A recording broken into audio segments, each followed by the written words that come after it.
Greetings to all you freaks and fiends out there. It's that time once again for Phantasm Halloween. This year's special guest, Eerie Vaughn.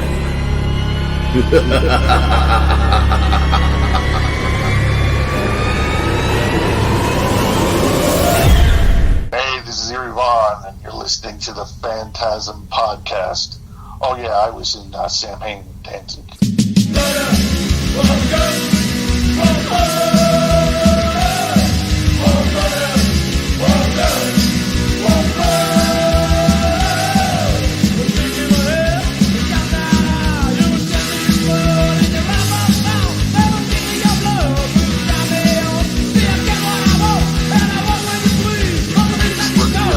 Yeah, to look the other way, and yeah, so that was awesome.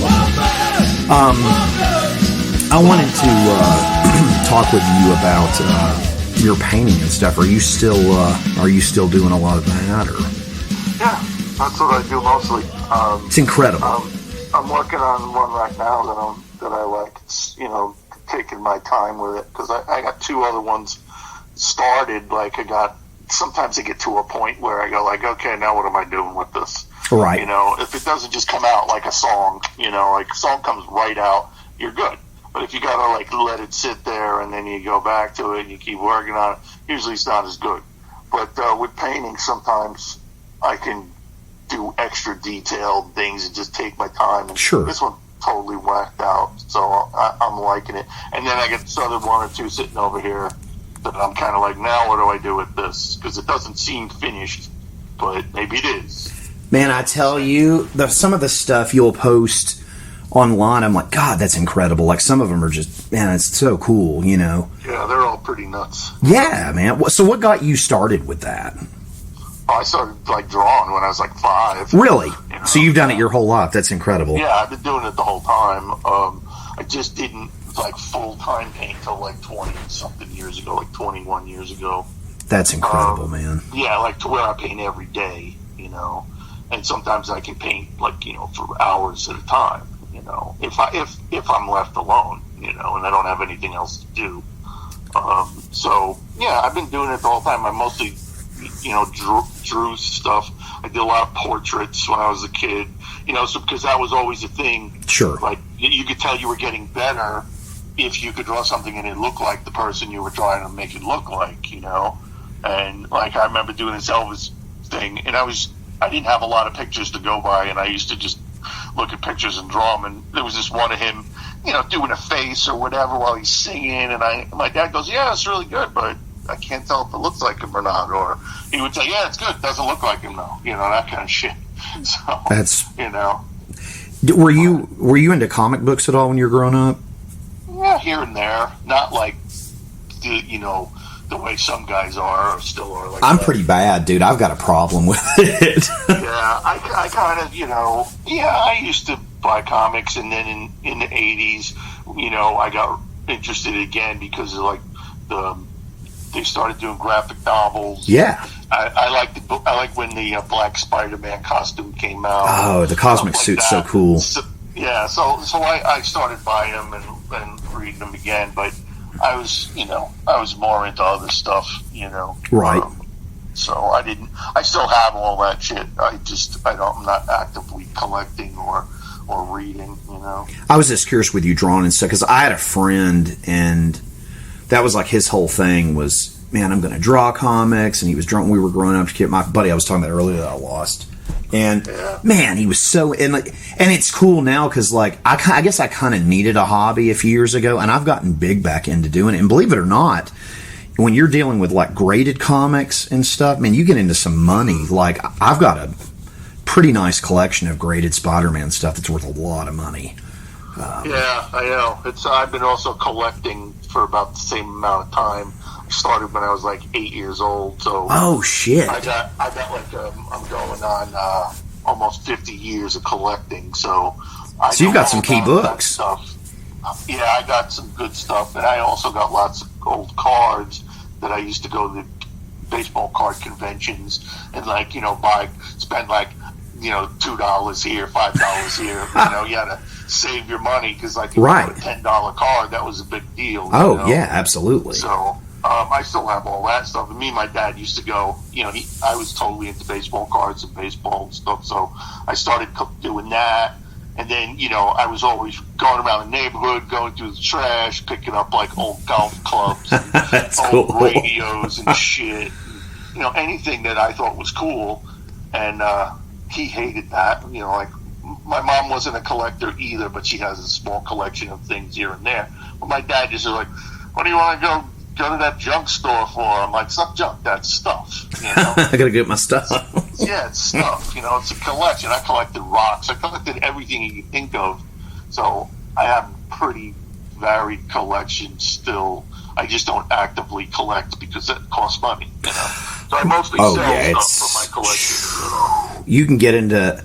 I think the most expensive book I have. I've got Amazing Spider-Man Annual #1, and it's graded, and it's the first appearance of Sinister Six.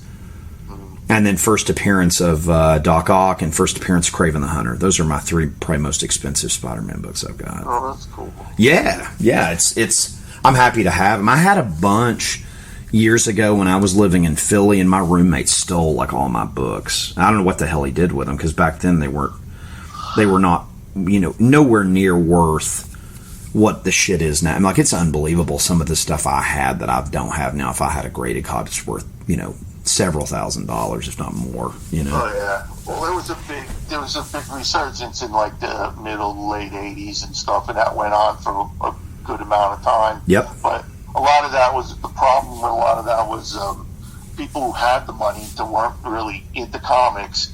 They were just looking at them as investments. Right. We're taking like some #1 and paying $10,000 for it, and then just putting it in a vault and leaving it there for 20 years or whatever, and just by paying probably double what the book was going for, made all the prices go up. So instantly there was a whole bunch of collectors that couldn't do it anymore. Yep. Or whatever. So when it becomes like a business and stuff, that takes all the fun out of it, The only great thing falling back on it for me, man, like it's like having a little bank account. Some of these books I've got, if I ever had to get run, if I needed a few $1,000 here or there, that's totally cool. It's your collection. You can do whatever you want with right. It. But it's like if you just go, you're it's not fun because you did it. It's not like something that some old guy goes, what should I do? I need some small investments. And the guy goes, oh, you should collect comic books. Right. Buy comic books. This one's worth this much. Then it has nothing to do with being a collector. Correct. It's just a businessman. And there's a guy that I've met. I don't know his name. I've ran into him a few times down here in Florida. There's a flea market that I go to regularly. And one of the guys there, I get a lot of like old vintage books off of him. And this one guy, it's just a numbers game. Not the guy that I buy the stuff from, but he's got a customer. It's a complete numbers game, He has no passion about it, but I mean, I guess he's making money off of it. I don't know, but I see what it is kind of. He's kind of just kind of a drag. It is a drag. It is, yeah. It's just like me. If you want to get a kid into collecting stuff, so you go buy him like a couple of books that are worth something, and like this is just starting your collection, or whatever. Right. Or the kid's totally into it, and he can buy books on the newsstand. Still, I can still remember buying comics for like 25 cents. Same here. So collecting's a lot of fun, but I see little kids with their parents, like when I go to antique stores or flea markets or whatever, fucking my whole life, and I'll see some little kid, and I almost want to go up to him and say, "Don't start," don't do it. Go do something else. Don't start collecting stuff. Just you bring enough kids around those things. If your parents are into it, you're going to start collecting shit, and you're going to buy stuff, and it's going to be your whole life. You're going to be 60, 70, and have all this stuff, and go, what am I going to do with all this crap? Yep. So it's the sickness. That's so funny. So, sports-wise, growing up, were you more baseball, football? Was it? No, I was too skinny to play football. I wanted to play football, but I played baseball. Nice. Up until like freshman year of high school. So I started when I was like 8. Played like, 7 years or whatever. Oh, wow. Little league, Babe Ruth league, that shit. And then when I got to high school, I didn't have a good curveball. My fastball wasn't as fast as it was when I was 10.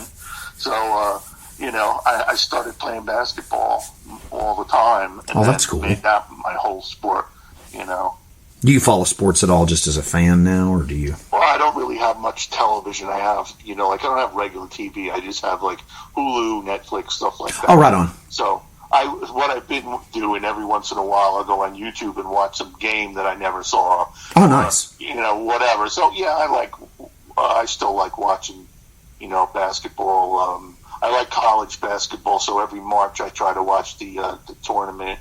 Oh, March Madness, yeah. Yeah, I would tell any woman that I was involved with, I was like, okay, I'm going to tell you a couple things. During March, I watch a lot of college basketball, and it's going to be like a month long, so I'm going to do that, and that's just the way it is. And, whatever. That's it. And then the other rule is, like, don't drink the last Coke in the fridge. So, other than that, That's great. But, yeah, I don't like football. I never liked football. Okay. I watch some pro basketball, but it's just so out of control. College is more fun. Sure. Like some of the guys still want to play, still want to win, and it's just a whole different kind of game. You could be like a 6'5" white guy and be like a tremendous college player, and you're never going to hear this guy again after like they win the NCAA championship. You'll right. never hear this guy again. So it's still fun to see all kinds of different styles of play and sure. stuff. And I had to fucking live through the Four Corners offense from what was it? Was it North Carolina? I can't remember.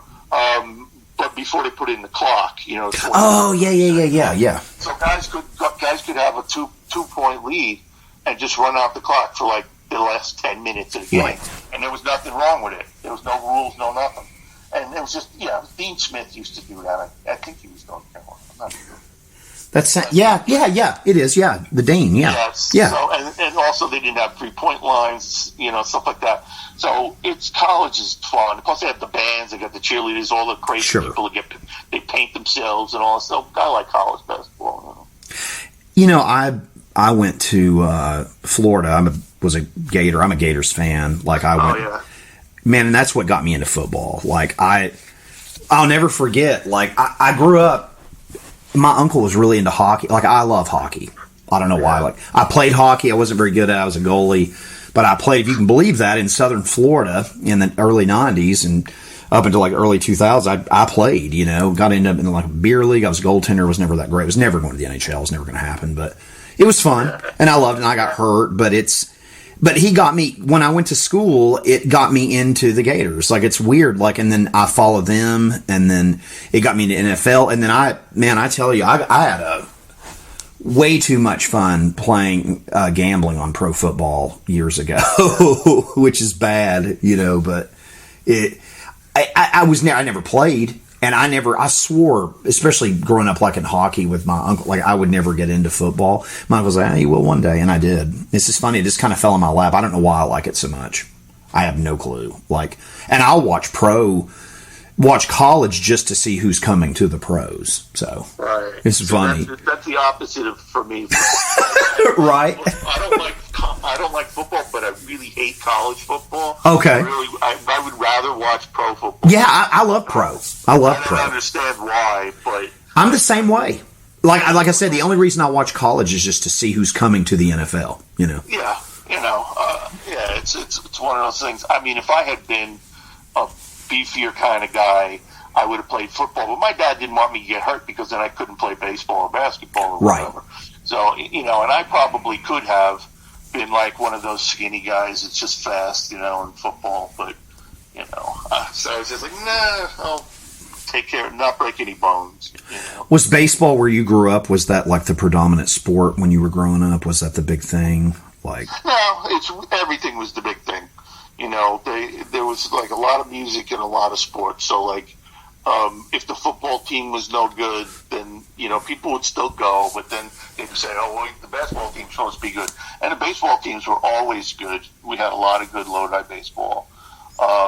And so, everything was just, that's what everybody did. You played sports, You know, that was just it. You rode your bicycle and you played sports and tried to not get in trouble. You know? Who were the big teams where you're from when you were growing up? The Mets and the Yankees were the big baseball teams. Sure. And the Knicks were never any good when I was growing up. Right. They had their good times were already past. Like I was alive, but I was too young to remember them winning in like '69 or whatever. Then in '72 they were good, and I remember all the guys from then. And then we had the Nets, and the Nets were only cool when Dr. J was on the team. Right. But yeah, it was always pretty weak. And it was, plus you could go see the Mets. My dad was a Dodger fan from Brooklyn, so he liked the Mets. Yeah, he was born in Brooklyn, so awesome. He hated the Yankees, so therefore I hated the Yankees just because. And I loved it when they lost, you know. And my dad would only watch the Yankees if they were losing. So you guys were big Mets guys then? Yeah, so we went to Shea Stadium all the time, and that was built the year I was born, so that was a big deal. The Beatles played there, stuff like that. It's amazing. It was beautiful. It was great. And you could get box seats for like $4.50. Oh, wow. You know? So you know, and the parking wasn't that bad. You know, so my dad was just like, yeah, for like $10 or $20, we could go see a game and maybe get a hot dog or whatever, or a program. And that was great. I loved doing that. I always brought my glove, you know, just in case, you know, foul ball came. Oh, sure. My head, you know. So, yeah, I love the Mets. And, you know, but, I went to see the Yankees a few times. And where my dad worked, he worked at a Ford dealership. And a lot of the players would come, you know, during the season, whatever it was, 3 months or 6 months or whatever they'd be in town.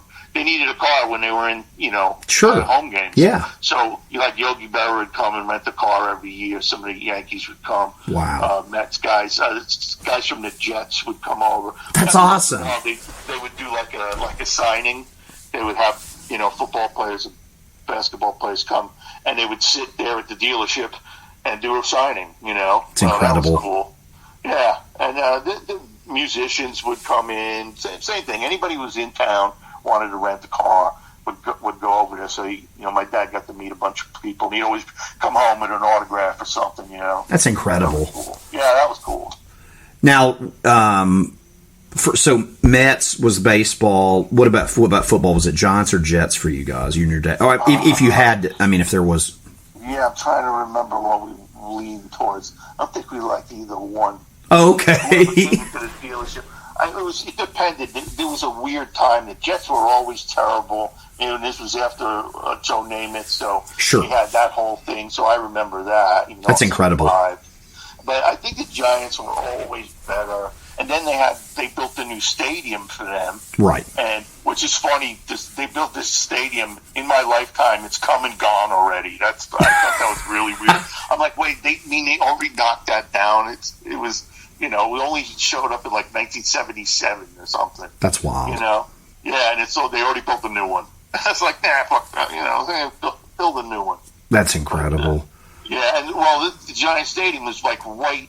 There's a couple of towns over. Like if you go to Backway, all of a sudden and it was also a racetrack behind it. So really? You could go back there, and it was the Meadowlands racetrack, and then the stadium was right there. So like, and if you're on your way into New York, which was like 15 minutes away, you go right past the stadium and the arena where the Nets played, and that's where all the bands would play. They either play the arena or they play, if they were like the Rolling Stones and Pink Floyd, they played the stadium.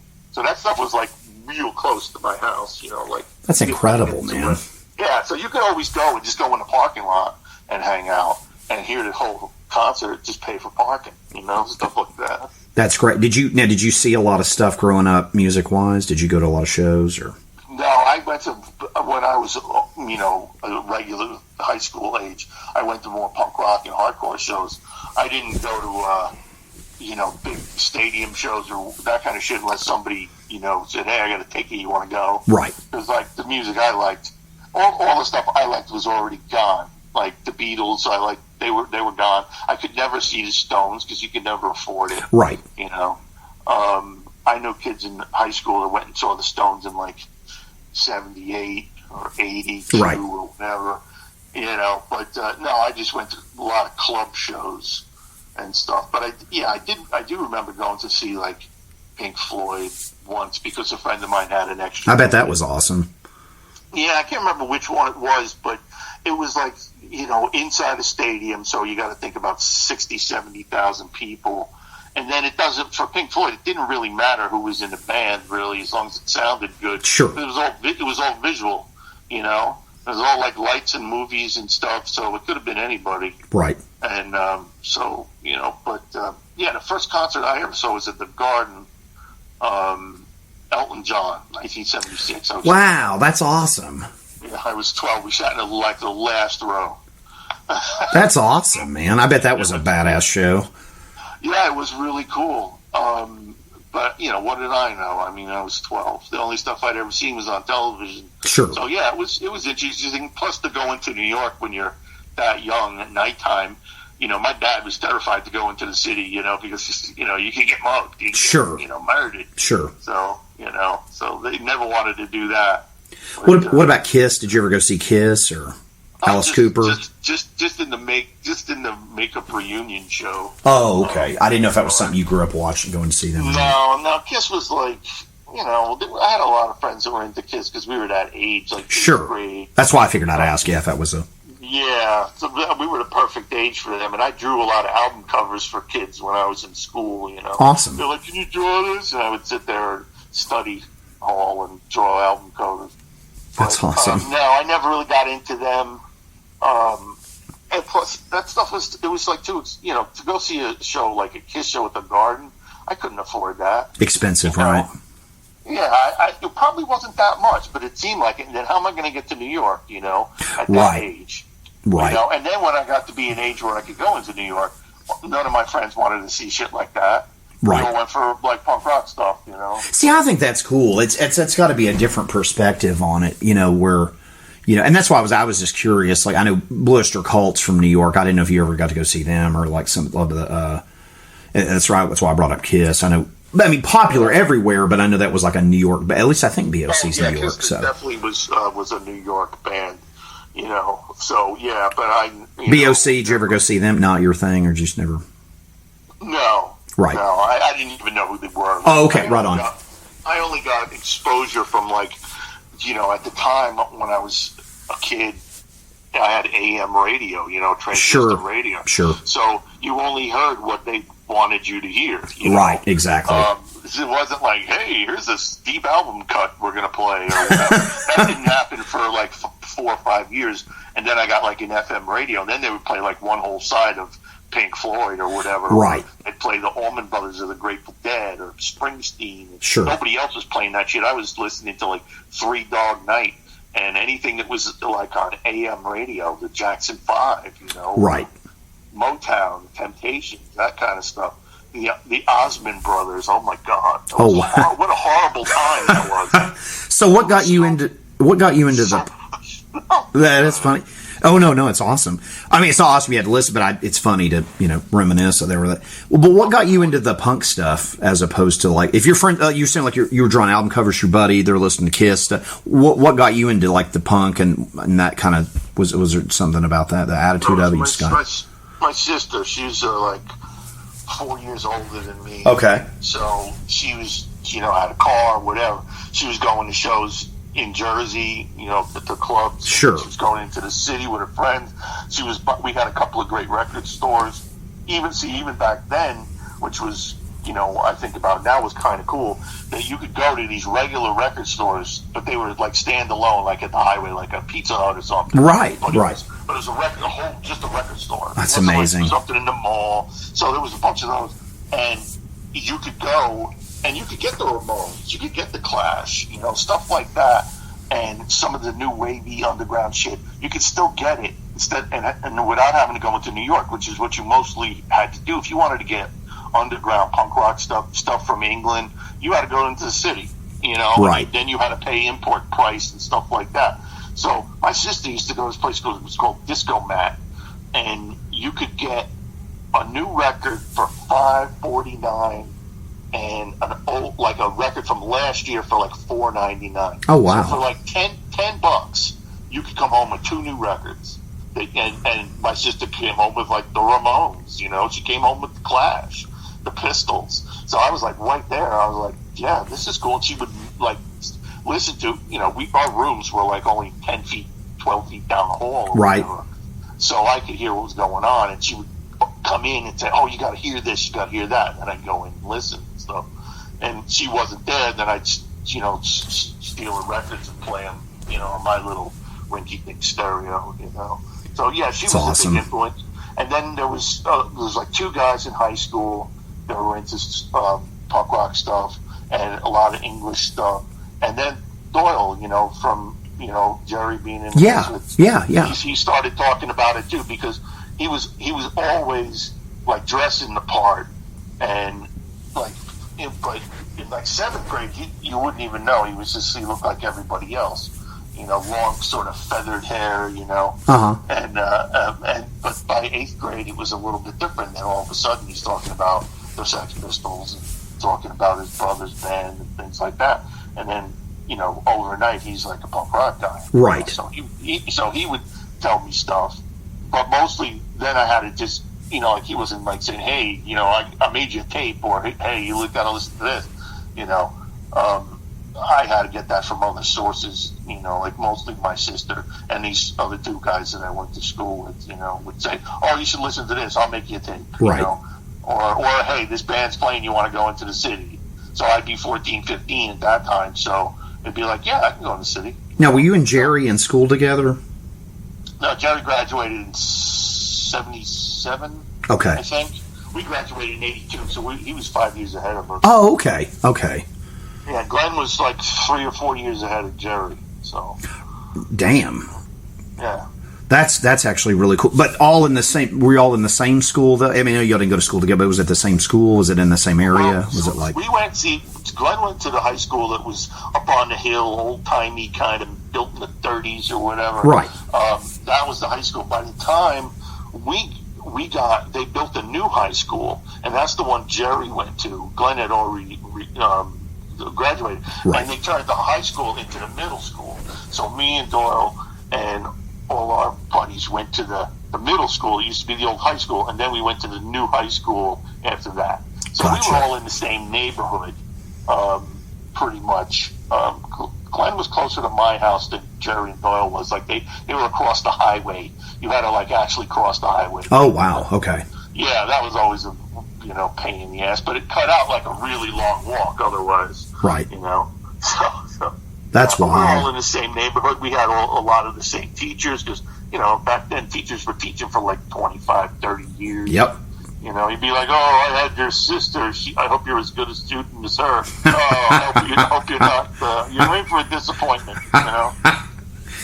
That's great. Now with... Did you meet Glenn first, or did you meet Jared? Did you meet all those guys at the same time, or Doyle? How did that work? Doyle and I used to eat lunch together in 8th grade. So we sat at lunch together face to face every day for like 40 minutes, or however long lunch was. Wow. So that was time to goof off and like talk and, you know, just, you know, whatever. And then I don't know if we had any classes. I don't think so, because I was in like a college course, just because you either had a choice of general course or college course. So you would just pretend you were going to go to college and take the college course. You know what I mean? Right. Like I wasn't going to go to college. Fuck that, you know. Like general course was more shop classes, and I only wanted to do artistic shit. I mean, you know, I'm not as the most, mechanically inclined person. So I was like, yeah, I'll cut my finger off or something. I'm not doing that. You know. So I don't know if we had any class. We had like gym together probably. Okay. And it wasn't until high school that we had some classes together. And there was some sort of places in between going to classes that you could hang out, little like hangout common area they call it, I guess. And so we just goofed around all the time. If we had classes together, it was just we were just fucking around and making T-shirts and stuff, you know. That's great. We could bring in music and listen to it. That was pretty cool. So you and Doyle were closer in age than Jerry and Glenn. He's like a couple of months different than me. I think I'm older than he is. Oh, okay. I'm not sure. I think he was born in like April. Yeah, right. I'm not really sure how it worked because, like, when you went to school, if your birthday was after the cutoff date or whatever, like, you might start earlier than everybody else. Yeah. So I think I was like, everybody started at 5. I was like 4.5 or something. So it was a little weird. But yeah, I think he's only like 3 months younger or older than me. Oh wow. Yeah. That's cool. Well, then, so you met Jerry through Doyle, then, probably. Yeah, well, I played basketball all the time, so I was always at the park playing, like, after school, on the weekends, and in the summer I played, like, every day. So Jerry liked basketball. He was on the team in high school, and he was on a football team. I don't remember him doing much in basketball, but he loved it, so he'd always be down there. Right. Or he'd show up, Jerry'd make a big entrance, and go around and hug everybody on the court before he even picked up the ball, and, so Jerry was like, real used car salesman, That's awesome. Hey, it's Jerry only. He's still the same. He's the same way. But yeah, so Jerry and I would play ball, and we would just, and I knew Doyle. I remember seeing him try to play basketball a couple times. It was hysterical. I was like, he tore the ball over the backboard or through the backboard. It was the funniest thing. So, he wasn't. Yeah, I like to play football because you could just, like, run and tackle somebody. It really wasn't that much involved. Right. And, him and Jerry Jerry was a quarterback and Doyle was like a freshman quarterback. And they could throw the ball, like, they would stand like 60 yards apart and play catch, Oh, my God. Yeah, it was unbelievable. I was like, holy shit. But I don't think he ever played that much. That's wild.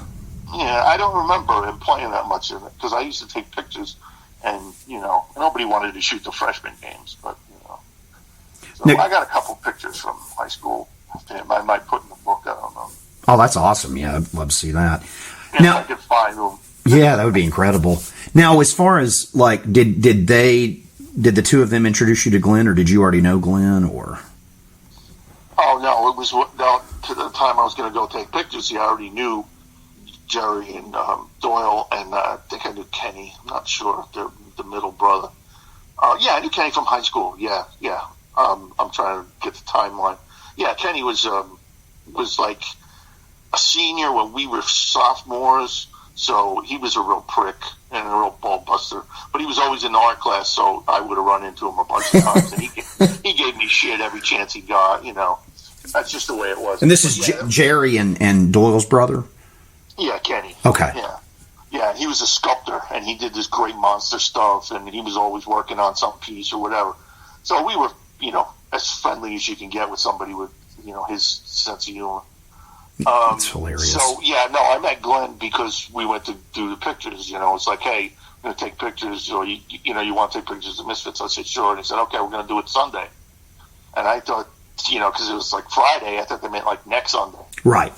So I met him, on that trip. Like, he was either in the van, in the Bronco already, or we stopped and got him. I can't remember. But yeah, that's when I met him and drummer Googie. So you photographed the band like when they were just up and coming then? Well, they weren't up and coming. They were already okay. They were okay. Got you. So they were just yeah. No, they started in like '77. So this would have been like 1981. So and they were only together till '83. So right. I was like past the middle part, but they hadn't put out Walk Among Us yet. They had Three Hits from Hell hadn't come out yet. Halloween, so there's still plenty of stuff to do. Glenn hadn't put out his Zuka Malin record yet, I don't think. So a lot of shit happened from when I met them. That's incredible, man. And stuff. Yeah, it was really cool. Getting Walk Among Us, like,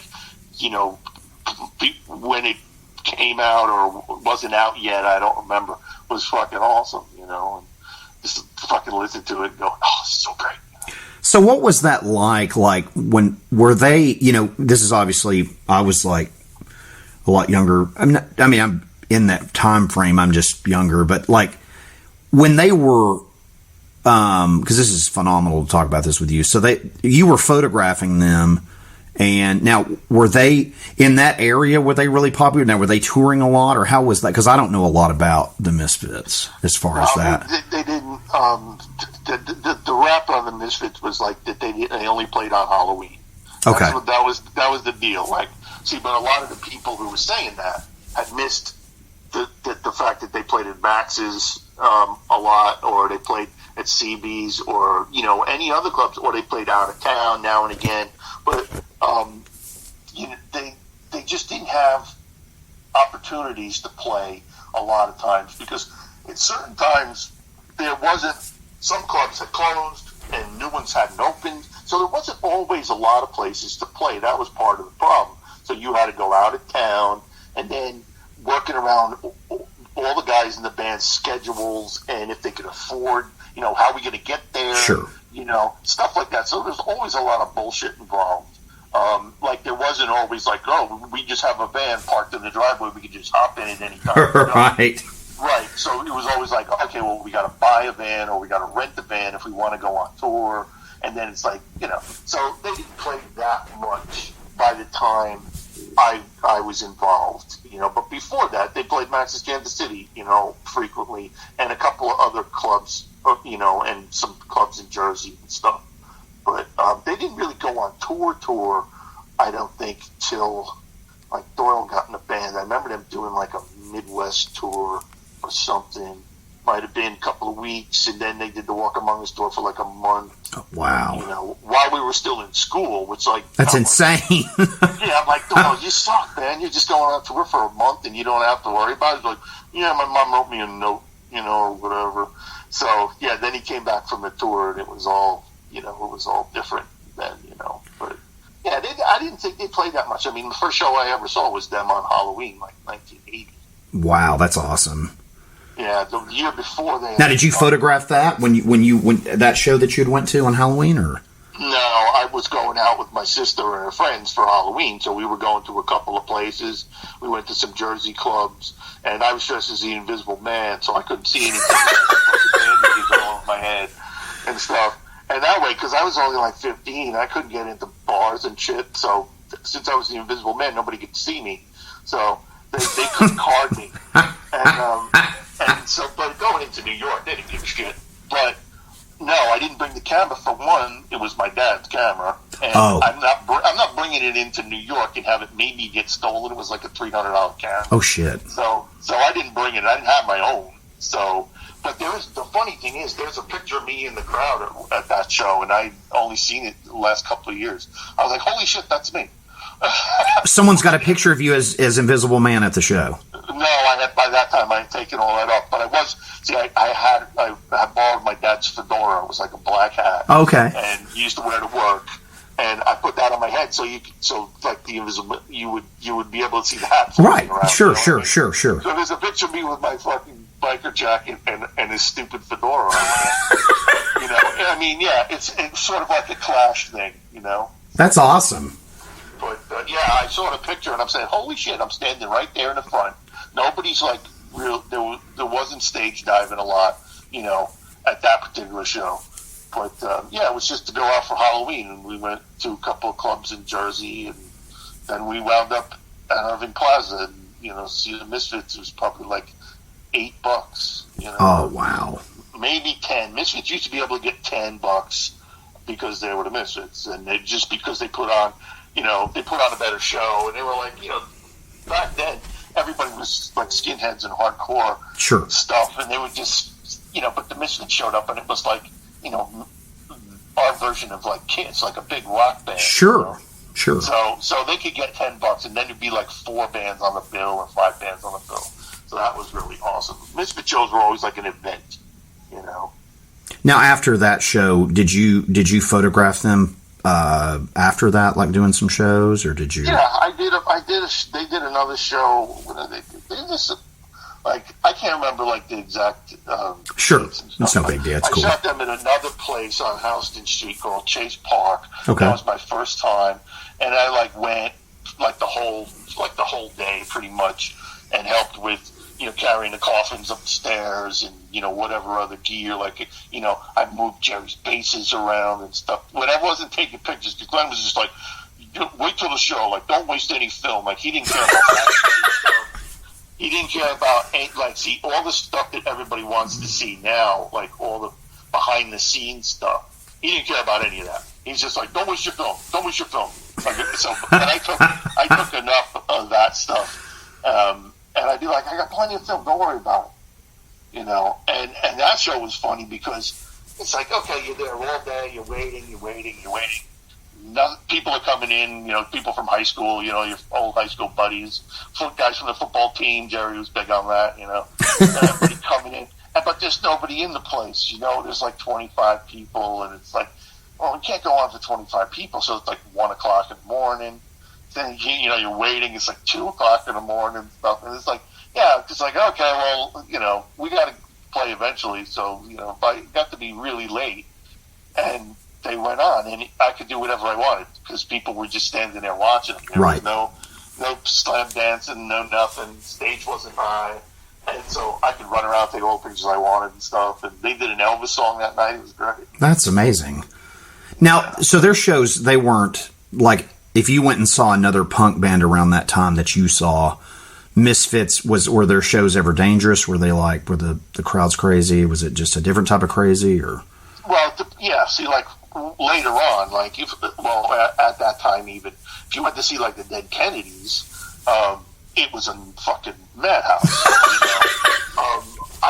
We went to see the Kennedys once in like, I can't remember. It was like 80, 81, 82. I can't remember exactly, but it was at the Paramount Theater in Brooklyn, the same place Sinatra used to play in the 40s. So that was pretty funny. That is funny. It was like 3,000 fucking punk rock skinhead, whatever, hardcore kids. And we'd never seen a crowd that big because the shows in like the Irving Plaza is like, maybe 1,000 people, but more like 800, 900. And we saw the Bad Brains a couple of times in New York, but they weren't playing places that big, Right. So this was out in Brooklyn. 3,000 or more skinheads. We walked in the place, and it was just like opening the oven door, it was just like the energy, and it was just amazing. And we just went, holy shit. It's like this big fucking pit with like kids doing the circles and stage diving and just going nuts. It was so great. And we just went like, I think we'll just stay back here where it's safe and watch. Same thing that happened with the Bad Brains and stuff. You look down, we go up into the balconies and stuff and look down. It looked like a meat grinder going on. And so every once in a while, you'd go on the floor for as long as you could take it, or if you got hurt or anything. But then after that, you were just like, I'm just going to watch the show, and stuff. So, that's incredible. That was, like the Bad Brains were definitely one of the craziest, and the Dead Kennedy show. But we got to see Minor Threat. Minor Threat played before the Bad Brains at one show. Oh, shit. And that was fucking amazing. And then they played, I think they headlined the Great Gildersleeves, which is right, like 2 doors down from CBGB's back then. And they were doing shows. So, I remember all the guys, Rosemary's Babies, and like all my friends, we all went to the Minor Threat show, and we spent the entire time stage diving and on the floor. And I barely remember it because that's just the way it was. When my friend Bruce said, "Hey, when you're like in the pit, do you hear the music?" I was like, "I don't think so." But he goes, when it stops, right? I'm like, "Yeah, I could tell when it stops." But it was the coolest thing was everybody in the crowd. It was not a great big place. You'd say like, let's say 400 or 500 people, right. Maybe. Everybody sang along with the band, which was fucking phenomenal. You could just stand there and everybody was screaming all the words. That's awesome. It was so great. That's incredible. So a lot of stuff like that. A lot of New York hardcore bands, but everybody came to New York. And then it was always Philadelphia and Boston. Used to go up to Boston once in a while. Misfits were big in Boston. They played the Channel, which was like the good hardcore place, like the good size. Philly had the Love Hall, and there was a lot of good bands back then. So it was fun. You could see 5 New York bands, or maybe 1 out of town band for like $6. That's insane. CBGB's had a hardcore matinee every Sunday for like $4. God. Like that. Yeah, it was great. You just go and you get turned on to new stuff, and you might meet some new people and stuff. Especially us being from Jersey, like. Everybody from New York hates people from Jersey anyway, so it's like you had to go in and then you had to like prove it on the dance floor and stuff and say like, yeah, I could take it here, so there's a lot of that going on too, There's a lot of that stuff, you know. That's what. So 82, 83, were you still doing stuff like with them? Would you take pictures? Would you still go to the shows? Is that? Yeah. I was there till the end. Okay. And you know, a couple of times, like I went to Philly once. I was supposed to go to a Boston show, and that was the weekend that they filmed it, and they did like a video for like Brain Eaters. I think they did one for Skulls. Awesome. And I was supposed to go there, but my uncle died, so I didn't go. Sorry. And yeah, and it was a drag, you know. And they did one show that I just forgot what. I think they forgot to pick me up. It was like a Halloween show somewhere, and I was going to shoot the band again because I'd already shot them a couple of times. And nobody came to get me, and I couldn't go. Oh shit! I was so bummed. Yeah, Doyle said the next day when we were in school, like on Monday, I'm like, bro, how could you pick me up? He goes, I turned around to look at Glenn, and I said, where's Eerie? And Glenn said, I thought you were picking him up. You know, so that's how it went, you know. And I was just like, you suck, man. I wanted to go, you know. Right. So no, I was still doing, and I was, when they were putting the Walk Among Us collage together for their sleeve, in their sleeve, yeah, Doyle was like, Glenn needs all the photos. I'm like, what do you mean all the photos? He's like, he needs whatever you got. We're putting the collage together or whatever. So I printed a whole bunch of pictures and just gave him stuff. And I can't remember what, you know, like they were, yeah, then they started working on Earth AD. And then Robo moved down there. And he stayed with Glenn, like, pretty much the whole time he was in the band. Right.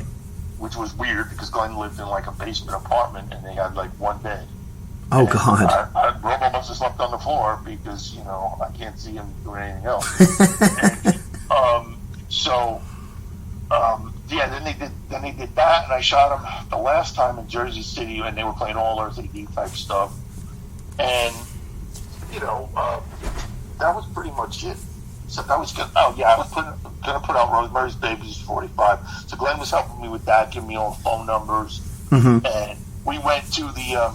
he was going to start using this new pressing plant, so I drove him down there, and that's where I got to pick out my colored vinyl for my record and stuff, and look around at the pressing plant. That was cool. I bet. And then we started talking more and hanging out more, going to the movies, going to comic shops, going into the city, going to the toy shops and bookstores and stuff. Sure. And just talking on the phone, and my band was kind of falling apart, and he was telling me how, you know, he's been writing some songs, but he didn't want to give them to the Misfits, and he had, you know, was thinking about a band or doing something out, you know, outside or whatever. So eventually it got to be where he was just like, yeah, you know, we got this Halloween show in Detroit, you know, I'm going to tell the guys I'm leaving the band, you know, and then when I come back I want to do the new band, you know. I'm like, okay, fine, you know. So when he got back from the show, he calls me, I said, how'd it go? He goes, oh, it was a nightmare, it was a disaster, it was this, that. You know, and he goes, so you want to do the new band? I'm like, sure. So he says, okay. You know, so we started rehearsing after that. So it was... That's so people listen, that's Samhain is Born. Yeah. That's so wild, man. And it was just like that. It wasn't a real long period of time. It was I only met him like in 1980, 81. I can't remember. It must have been 1980. And then so by the end of 83... we were already starting a band, you know. So, that's wild. Yeah, so that's just the way it was. And I tell everybody that's like, yeah, if you were in Lodi and you could get the rehearsal, you'd be in the band too, you know. So it's like you had a car, you could drive, you know, you played drums, you're in the band. So that's what people always ask. Well, how did you get the guys in the band? I'm like, if you had a car or you could make it to rehearsal every week, or sometimes like my band, we rehearsed every day. Right. You know, so, but the Misfits rehearsed a couple times a week, twice a week, I don't know, I can't remember. Right. But yeah, you know, it was like, why was Steve in the band? I'm like, well, Steve had a car, Steve had his own drum set, and he lived in Lodi, you know. So it's just like, yeah, we need a drummer. Well, last Steve, you know, same thing, you know. That's incredible. And then so, when y'all first started jamming, is that what eventually ended up as Intenium? Yeah. God, that's wild. He had some songs already written, and he had some songs he gave to the Misfits that told me he didn't want to give to the Misfits, but they were coming up short on Earth. They needed like 10 songs. I think they wound up with like 9 songs. Right. I'm not sure. But he said, yeah, you know, I've got some stuff that he was already writing for another band, you know, in Insane. So he had done like Blood Feast and Death Comes Rippin' were supposed to be Samhain songs. Oh, wow. Yeah, so that's why when we first started going on the road, we used to play those songs. We probably played them all the way, you know, the band till the end. We played them. We didn't play Blood Feast that much, but we played Death Comes Rippin'. And that's amazing. I still want to go ahead and go-to songs because that's what they open the show with now, and that's when he was doing the songs with Doyle for all those years. Those are the same 8 songs. He always played Death Comes Rippin' and whatever. And I was talking to Doyle. I was like, so what are you doing? He goes, it's the same 8 songs, you know, every time. You know, it's like years go by, and he's like, no, he still wants to play the same songs. You know, that's it. And that would be way before the reunion or anything was even ever going to happen. But he's just like, yeah. So I guess it's a song that he likes, so because he's still playing it, you know. Well, you know, there's something incredible to me about Samhain. There's something I think, because I mean, you could argue there's people out there. I mean, I love it, man. Those records. Yeah, some people are big Samhain fans and are not crazy about everything else. Oh no, I love it all. But I'm telling you, there is something so special about that band. I really treasure those records, man. And then so you all did. So Intenium, did you all do a lot of shows for that, or did you all once the record came out, and were you all? Another thing I wanted to ask too, to ask kind of 2 questions at once. Were you all, did that transition because he was in the Misfits to the same record label, or how did that work back then? Oh, we didn't really have a record label, it was just Plan 9. Y'all were just just Plan 9, right. Right, so the Caroline deal came around this Samhain time, I think, after the first record. I think they picked it up. Okay. And started pressing it. I'm not exactly sure, I'd have to look at the records, and I don't have them right here, but... it was just sort of a transition. It's just think of like if Samhain wasn't a band, right. There'd be that period where you go from you couldn't go from the Misfits to Danzig, you know, there had to be a period in the middle, right that had to evolve, you know. So it was an important part, and it's interesting to look at all the bands as a body of work, and it's like you see and hear the transition. You can see how the lyrics evolve, things like that. So it's pretty cool, like the whole story in general. And as far as like the cover of Intenium, was that you, Glenn? Did y'all just decide to do that? Did y'all just Glenn always wanted to do that with the Misfits, but he said that they didn't want to do it. Too much. He wanted to take pictures and maybe do a photo shoot like that. Right. And he just told me that he didn't want to do it. Maybe it was because they wouldn't look good. I don't know. Maybe it would fuck up the Devil Locks. I don't know. So he wanted to do it with us, and then just did it in his basement. I took the picture, you know. And it's incredible, man. Put the camera on a tripod. Put the timer on, you know, and it took like, you know, a dozen, I don't know, not that many because it was a little messy and sticky, and you just like, yeah, that's enough. Glenn was big for that. That's enough. We'll get one out of that, you know. And that first album, what year are we talking when y'all were taking the pictures in that album? Well, that record came out in '84, so okay. I think the whole thing happened at the same time. Except he had already booked a tour.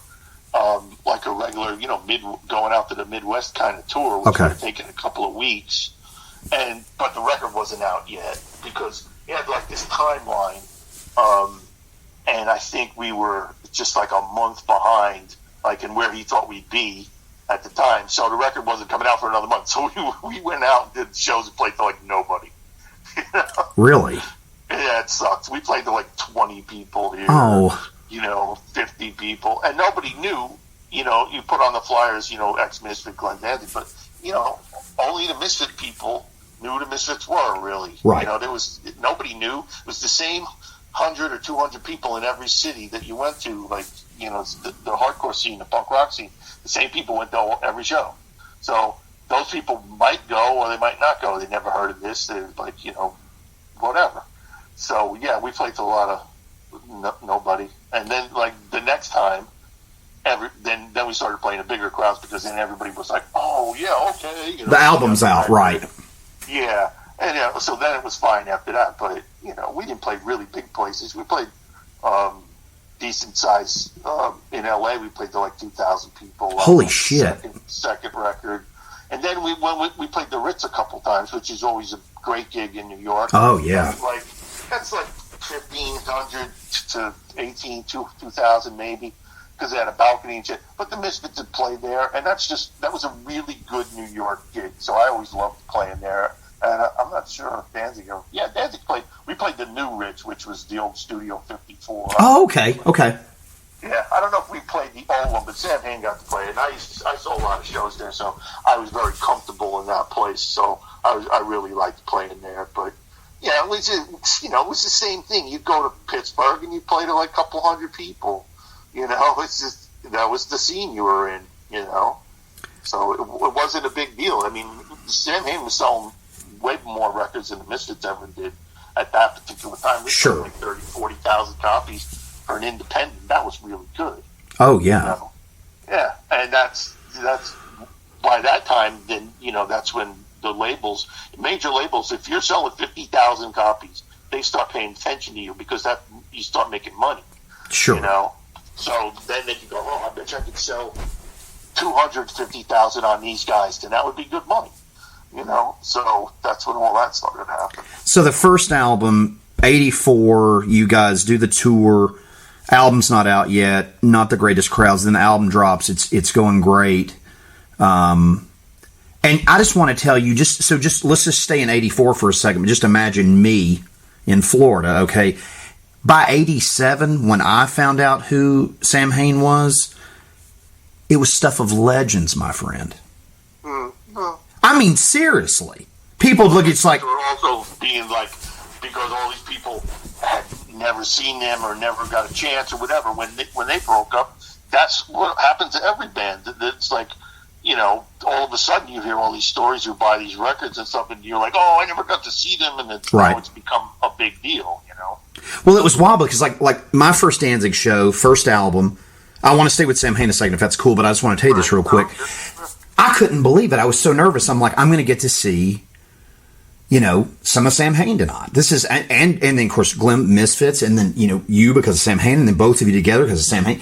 So, I mean, I'm talking by that point, which was like 88, if I'm not mistaken, I was a nervous wreck. I was like, I can't believe, we're talking, to my friends, which I know a bunch of like 7th and 8th graders, it's like, it was stuff of legends to me then. That's cool. So, I just can't tell you how cool that is. But so, Antinium's out. It's physically out. People are listening to it. You guys are touring, and then you guys go back. And then, how did November Coming Fire? How did that happen?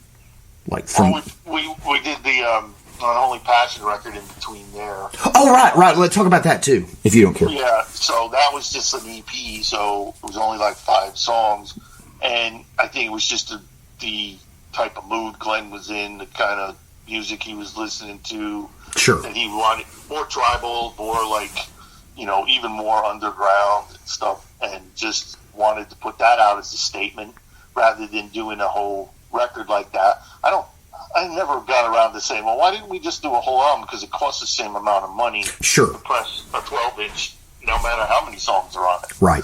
And I never really asked him, but now when I think about it, when people ask me about it, I was like, yeah, I think that's just, he wanted to say that, he wanted to get those songs out of his head and then move on, because the November record is more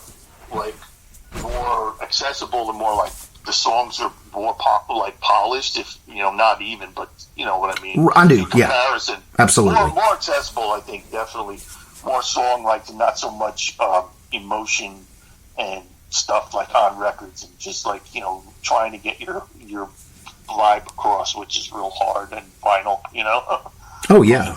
Yeah, so he always did that. And you can see the same thing with the Danzig records and the records he's made since I left the band and stuff. It's always like a successful record and then back on the ground. And then this one sells a little bit and then he goes back this way, So it's never the same way. So that's what was happening. Unholy Passion, we went on tour for that. but the tours weren't long. They'd be like a month would be a long tour for us. Okay. Because everybody else usually had jobs. I worked at a hardware store. Oh, wow. But I could go to my boss and say, hey, I got to go on the road. I'll be back in a month. And he'd be, okay, go ahead. Now, you know, your job will be here when you get back. But everybody else couldn't always do that. Right. Or they didn't have a job and he needed this to make money, to pay rent, right, and stuff. So you didn't do like a lot of tours because we had to rent a vehicle or had to buy one. Right. And then that money all came off the top. So then we do like a 2-week thing after that, or maybe do a week and just do the East Coast, or maybe go as far as like Pittsburgh, which was like 10 hours away. Oh, wow. Stuff like that. So it was all about economics. If we could have just went on the road and did nothing, like Black Flag, just played all the time, right? And you just got in a van and booked shows as you were on the road, because Glenn booked all the shows before we left, and we might be able to pick something up, but you couldn't promote it good enough that anybody would show up. Like, you could tell people you were playing on Friday, and word wouldn't get around till you were already gone. Right. So it was difficult. We, even in the biggest Samhain was, we were still playing some small places, and small shows, but right. we had the luxury of saying, no, we're not playing here, and just leaving. We show up to a gig and Glenn's like, this guy told me it was this, it was that, it was this thing. Fuck this shit. We're not playing here. I'm like, okay, all right. Y'all just take off. Yeah. Now, what year touring wise would that have been for November? Like, because you said 84 for November Intended. was like 86. The whole thing was 84, 85, and 86. And then, after the November thing was done, then we started doing demos for the next record. So that was going into 87. So, yeah, we just toured in 86 for November and played the Ritz a couple times. We could just, it's just across the river. Sure. So, but we didn't, like I said, we didn't do big tours. Like, we'd go down to Philadelphia, do a show, go up to Boston, do a show. If we did a whole tour, like we went out to LA. Can't remember what we played there back at that time. Would have been somewhere good. I know we played the Roxy once. Oh, shit. That was yeah, but that's just a club. It's like, just because it's on the strip, it's a big deal to play there. But it's not a big place. It's like a big strip club. That's that kind of vibe it had. So it was like, lots of brass and velvet and stuff. Yeah, I got to go in there about 20 years ago, and I was like, this isn't what I thought this was going to be. No. But it was a prestigious gig. It's just like playing the whiskey. Like Sure. Absolutely. Oh, no, absolutely. Yeah, it's still a thing, but it's a shithole, And the stage at the whiskey's super small. Yep. And, and they have so many rules. You can't do this, you can't do that. You can't have anybody on your list. It's just it's total bullshit. It's probably exactly the same as it was then. Yeah, it was a nightmare. So, but it was a big, like you'd get your name in the paper or a little review. Somebody would go down, and the club had a standing, ad in the paper every week, so your name would be in the paper. That was a good, prestigious gig. But most of this stuff, it wasn't like a place like the Ritz. There was a lot of halls rented and stuff. Guys would be, 20-year-old kids that wanted to see your band, so they would put up $250 and rent out the Moose Hall or whatever, and say, oh yeah, okay, we got there's a stage, we got a PA coming, and we got, maybe some lights. Usually there wasn't any lights. So that would be it. Some guy would say, Glenn would say, well, how much can you give us? I'd say, well, we usually get like 200-300 kids. We can charge this much. I can guarantee you $1,000 or something, $800. And Glenn would say, okay, we'll be there. And, that would be it. We'd get like hundreds of kids at this rented place. There was usually no alcohol.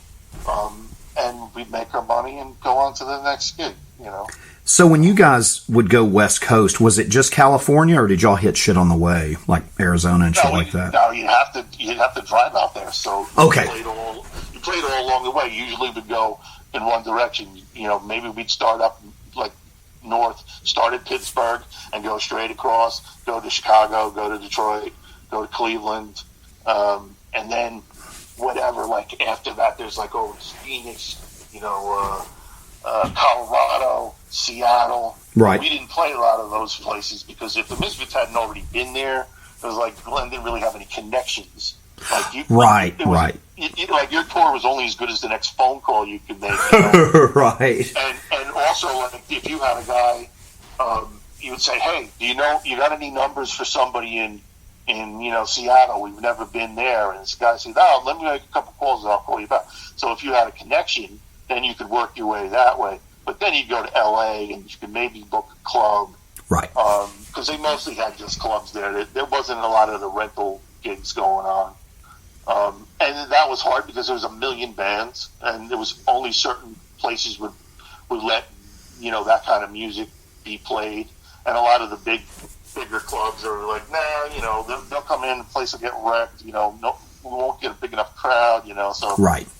It was pretty rare that you played any place like that was a name club, unless it was catering to like that kind of music, punk rock and stuff. Right. And then it was like a regular. There was certain promoters like Tovar, Golden Voice, stuff like that. They would just rent out like Santa Monica Civic, and that was like the biggest gig you could get. It's like 3,500 people. Oh shit. So that was a really good gig.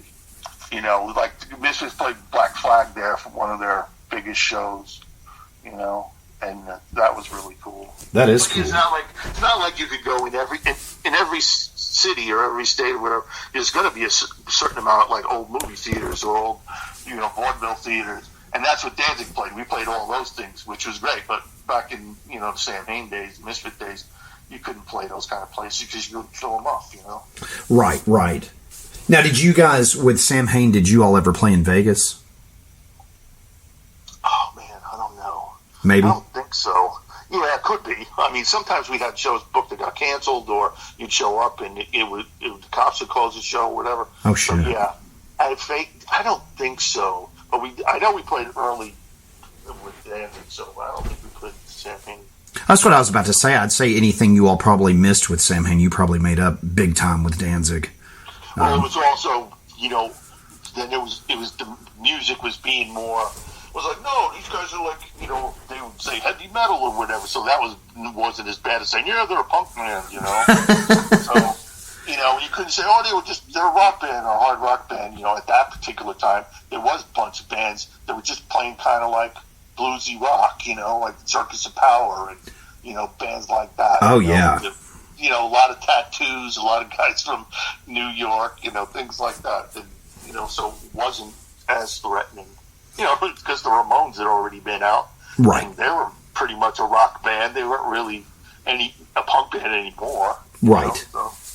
So Samhain, you've got the November Coming Fire. You all did the tour, did some touring for that. And then you're working on the next Samhain record. And then that eventually, if I remember the last time we talked, that's what, and again, I don't want to, make sure I get this right, but that's what eventually became the first Danzig album, I think you told me? Okay. Yeah, we had like 6 demos, and we were working on them, and then we had that, Glenn called and told me we had this chance to play the Ritz again for this, like, it was like a showcase. It's kind of like South by Southwest. It was like it was called the New Music Seminar. Okay. So they'd have the Ritz, and it'd be like a weekend, or maybe just even one day, I can't remember. But there'd be like 6 bands, and they were all supposed to be like up and comers or right at the same level, and then record companies would send people to watch bands and then report back or whatever. So that's when Rick Rubin and George Aculius were in the audience. Probably George or any heavy metal Scott from Def Jam probably would have said, hey, right, check these guys out, they're great. Singer from the Misfits, So then, he was impressed, and then we did the one recording for Less Than Zero, and then just started working on the new stuff. After we did guitar player auditions and things like that. And that was it. But we had those 6 songs that we already recorded, and just nothing happened to them. And eventually, Glenn was just like, "Yeah, we should finish up that record, stuff to put it out." Just to close that chapter, So that's what we wound up doing. But some of the good songs wound up being on the first Danzig record, like Twist of Cain and Possession. I don't know if there was anything else. Oh yeah, we did an Elvis song, Trouble. We recorded that on every Danzig session that never came out. It came out as like on a B-side or maybe on a Lost Tracks CD or something. Never made the album. Recorded it every time. That's wild. Give me. Everybody says that. Okay, perfect. Now we're good. So, did Chuck or did John come into that first with you and Glenn?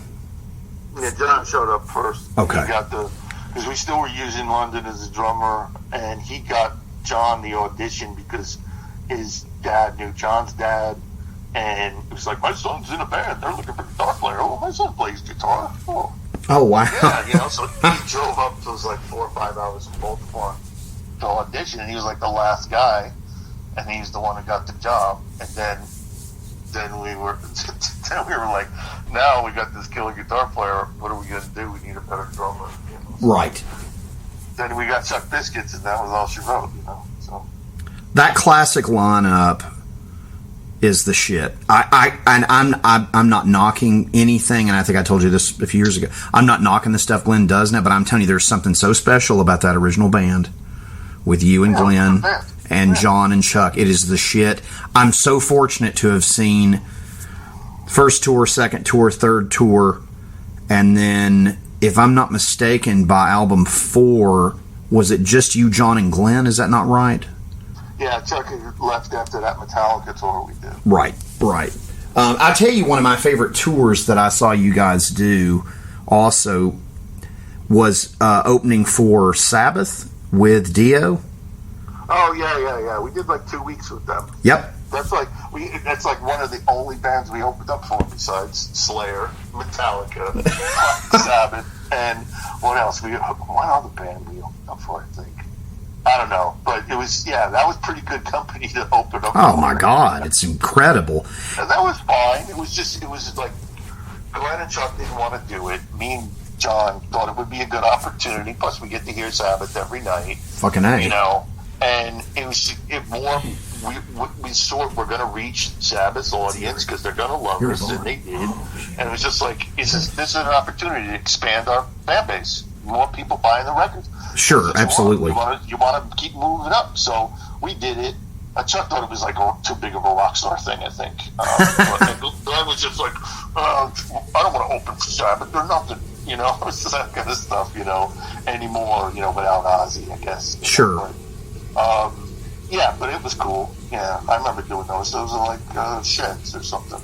Another tour that I remember, it was, you guys were headlining, Godflesh and Typo Negative were the support bands. Oh, yeah, that was a good one. That was another, 30 days. That's it. Oh, my God, that was a fucking awesome bill, man. Yeah, Typo was phenomenal, every night. It was great, but I still kicked myself because I didn't bring my camera on that tour because I wasn't in a good mood, and I just didn't give a shit. And, I got to be friends with them, and, I thought they were great, and Pete was a great singer. And such a great guy. I just didn't bring the camera. I was like, why didn't I bring the camera? I could have shot them every night if I wanted to. Right. But yeah, that was a good bill. I mean, the only one I could say was better than that would be the Soundgarden Corrosion of Conformity bill from 1990. That was amazing. I don't know that I got to see that. I don't think that was anywhere near me. I remember the tour, but I don't think, and that's right at me driving and not right before driving, so I'm like 15, 16, that era. I don't remember. Yeah, I bet that was a hell of a tour. I don't remember exactly where we went on that tour, and it wasn't very long. I know we played St. Louis, we played Minneapolis, we played Chicago. We almost always did Chicago, Detroit.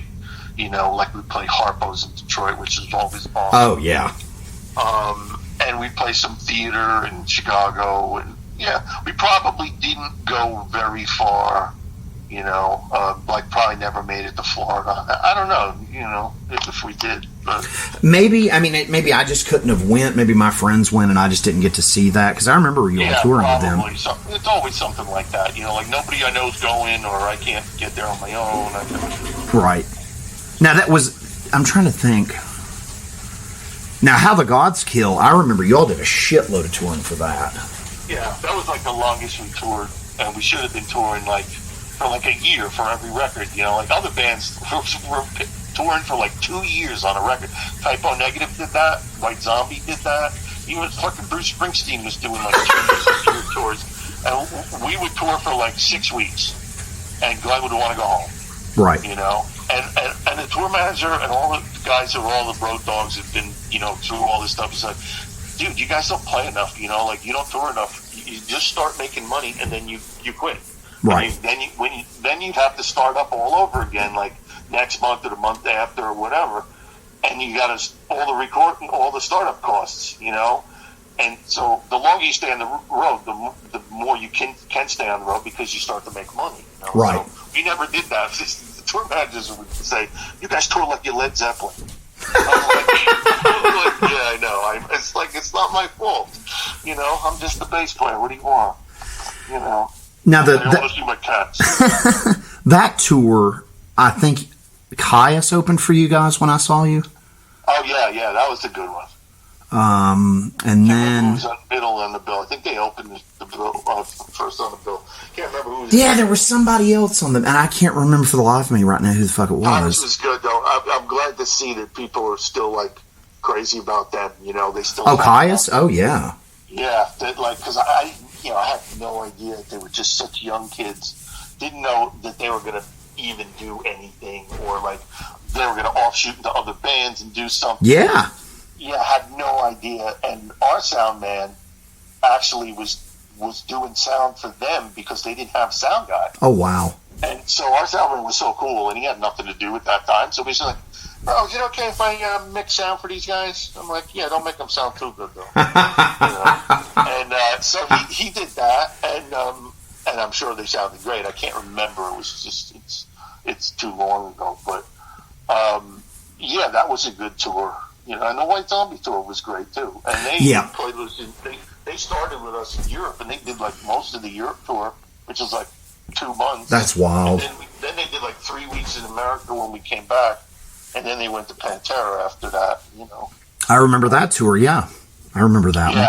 Yeah, and that's when they were staying on the road for like 2 years. Because that first record, the Thunder Kiss record, like their third record, I guess by then. Yeah, hadn't really sold anything. It was like sold like 100,000 copies, so they were staying on the road to try to sell records. And then all of a sudden, Beavis and Butthead said they like White Zombie, and the records just started selling. Like yeah, crazy. It's nuclear. Yeah, it was great. I've got to ask you this. So I remember watching, and I may have asked you this before, but I just thought this was so fucking funny. So there was Headbangers Ball. I'm pretty sure it was you guys in Europe touring How the Gods Kill, if I'm not mistaken. And then Ricky Rackman's like following you all around. Yeah, no, we did contests. They wanted a contest. You had to send in a postcard or say like why you wanted to go see Danzig in Europe or whatever. And they just did a contest. So one guy won. He sent in one postcard, and he brought his friend, and that was the whole thing. So we had already had a relationship with Ricky Rackman because we lived in Hollywood back then, right? And he had a club, and he loved the band, and we played his birthday party once. Oh, cool. Yeah, and it was us and Body Count and somebody else I can't remember, but it was when Body Count just started. Oh, wow. Yeah, it was amazing. It was just crazy. But yeah, so we already had a relationship with him, and we're both, me and Glenn are from Jersey. We just bust balls. That's just a normal thing. If we don't like you, then, if we like you, then we bust your balls. If we don't like you, then we don't talk. So that's why you see those interviews with Glenn where he doesn't say nothing. I'm just going, yeah, he hates this guy. Whoever this is, he hates this guy. Or he hates this chick. He doesn't like this chick. He's not talking. He's not flirting with her or nothing. But yeah, that's just the way it was. So we had a lot of fun with that. I've seen that somebody will post it somewhere. I'm like, oh yeah, I remember that. I've got all the backs. I've got camera footage from my camera from all of that shit. I bet that was awesome. Oh yeah, that stuff's great. That's hilarious. Now I remember. Well, the reason that I remember thinking it was funny because there would be like shots, And it's funny that now that you mention that, I remember anytime Glenn would be interviewed, you could tell it's like he would hardly say anything. And I would be like, is he mad? Is he? Yeah, he wasn't in a good mood. A lot of times I would go do those interviews with him, or he would say, come do this interview with me. Or I got this interview, do you want to do it? I'm like, you want me to be there?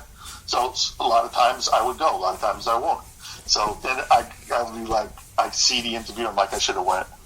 Or whatever, or I could read the interview, right. on the paper, and I'm like, yeah, he wasn't in a good mood that day. That's so funny. Yeah. I've got to ask you. I always relaxed him because he knew that I'd always be there, and then, if the interviewer was clueless, then I would throw in some stuff, or I'd make, I would play the guy who busted balls, and Glenn wouldn't have to, you know what I mean? So then it could be my fault or whatever, But he would also tell me, like, when the cameras were up, he's like, yeah, bust his balls, Say something about his hair, or whatever, Stuff like that. So anytime I had the chance, I would definitely do that, and just to have fun and crack Glenn up, It was fun. That's so awesome. Yeah, because we did that anyway, so, Those first, I remember getting the VHS, the Danzig home video thing. Oh, yeah. Dude, I've still got, because those aren't on, I don't have them on, like, any other format. Like, I've still got a VCR to watch those. Like, it's, like, those are so fucking good, man. I thought he put those out on DVD. He may have, and I missed the boat on that or something. Everyone may have. I'm sure he compiled all those on something. I don't have them, but there's 1 out or 2 out or something that has that stuff. Yeah, that was fun. I got all the backstage and behind the scenes shit of that too. It's great. Like when we're building the big cross for. It's incredible. Yeah, it's incredible. We're doing like jokes and stuff. We're putting John on the cross. Yeah, it's those home videos, man. They're the second one's great too. I love the second Danzig album. I think is so fantastic. I love that record. Yeah, it's a good record. But I remember getting that too, and the watching those with a friend of mine, and we were both we just started high school, and we would get together on the weekends and watch both the videotapes. That's like what we would do. That was like our thing, to get together and watch those. Because I always thought it was so funny, because Glenn's like, welcome to my book collection. It's like... So that's the same thing we do. We get together and listen to records. It's somebody's got, this new record you got to hear or whatever. So we did the same stuff. It's incredible. I don't think anybody was putting out home videos back then, but yeah, I could see that. Everybody get together and watch this new fucking stuff you can't see on MTV. Yeah, man, it was cool. And Headbangers Ball was so great back then, because it would give you. I know there's a lot of crap on there too, but it was still cool because. I could see Danzig videos, and then I could also see Cannibal Corpse videos, because I was really into like death metal stuff. I could see all this cool stuff. I mean, there was other stuff that I didn't want to see, but it was whatever. It's like a buffet. I don't have to eat it or buy it. It's like there was some. It was good for what it was. When it was good, but a lot of times it'd be like, some of the bands that were going to play on Headbangers Ball were heavy bands, but they wound up being popular, so they would play them all day long. Sure. Saturday night, they would still play Soundgarden or whatever, Right. Come on. It was really funny. Now, did you, for the first album, the tour cycle, was it real bad, or was I guess it was a lot compared to you guys if y'all weren't doing a lot of touring? I mean, you've done touring, obviously, tons of it, but... Well, I never, got on a tour bus before, so that was cool. We were still playing some small clubs, and we played some theaters, but we definitly had a, it wasn't like, oh, this was, Glenn from the Misfits. Nobody cared, so we had to start all over again. Right. And, prove that we could bring people in and sell places out and stuff. So, yeah, but we still didn't tour as much as we should have. It's just that, Glenn didn't want to play that much. Or, right. He used to go so crazy and, scream his head off that, maybe he couldn't do more than like a couple shows in a row, you know what I mean? Right. So that was it. And, so tours were okay. Like I said, we didn't tour as much as we should have until like the end. I think it was local bands I saw with you all when on the first tour. Yeah, it's always good to have at least one local band on the bill. Do you remember I don't even remember who the support was. If there was a direct support, I don't even remember who the fuck it was. No, I couldn't tell you. I'd have to see, flyers or whatever. I really can't remember. I honestly, if there was, I don't remember. And then by the second album, God, who was with you all on that tour? Because the second, we had Trouble on the second one. Yeah, that's what it was. Yeah, which was awesome. I had never heard them before. They were good guys. Yeah, that was fun. They all had like platform shoes and like they were all 70s. All the Robert Plant stuff. Yeah, guys were just total Black Sabbath. So it was. I liked it. And they were all good guys and stuff. So I used to watch them, and I used to. You guys were label mates too, I think, right? Yeah, they were. Yeah, they were on. I don't know if it was Deaf American then or American. I can't remember. But yeah, they were cool and just regular guys, like to play and stuff, like to get drunk, whatever. So I would give them, like, we'd always have 2 cases of beer, for me and Chuck. And Chuck could only drink 1 case of beer, and I probably didn't drink any. So we'd have like 5 or 6 cases in the bay of the bus. So when those guys had like a long drive, I might give them a case of beer or one of my bottles of Jack or something, stuff like that. So yeah, they were cool guys. I liked them. I can't remember everybody else on that tour, but yeah, that's who I remember. I'm like you. I don't remember. I guess I shouldn't, but Trouble. God, who else was on that damn? I wish I could remember who it was if there was a support band on the first. I'm sure there was. I just don't remember who. Yeah, but sometimes usually a band would just get like one leg of the tour, which would be like a month, right? And then then the next leg would be 2 other opening bands, Like the best thing about Typo Negative was I remember this one time distinctly. We're sitting in the dressing room waiting for they're doing their show. I'm popping in and out watching them and stuff. I come back in and they're playing. They're going through one of those songs that sounds like a medley. Comes back to but in the middle there's 2 different songs and then it comes back to the end. Yeah. The beginning again. So anyway, I'm standing there and Glenn goes, "Didn't they just play this song?" Because they were going back, to the beginning of the song, and I said, you know what? They've only got like 3 songs. They just keep playing them over and over again. I said, didn't you check these guys out before you said they could come on tour with us?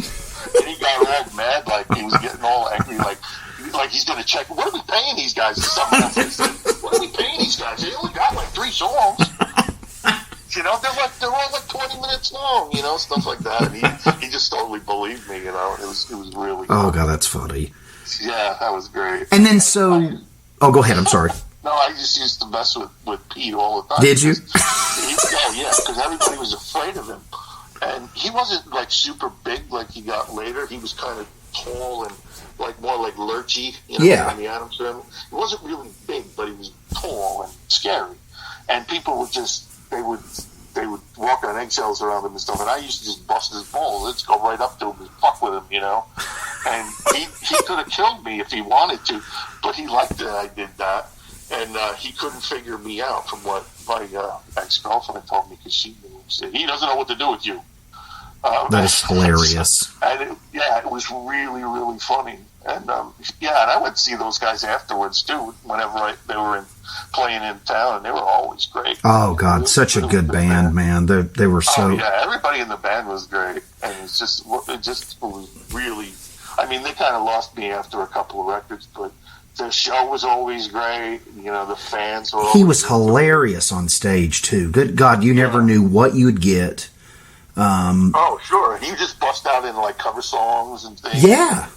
And he just had the greatest sense of humor. Nobody knew what to make of it because they weren't sure if he was serious or not. And he could just turn on you, and he'd probably just be kidding.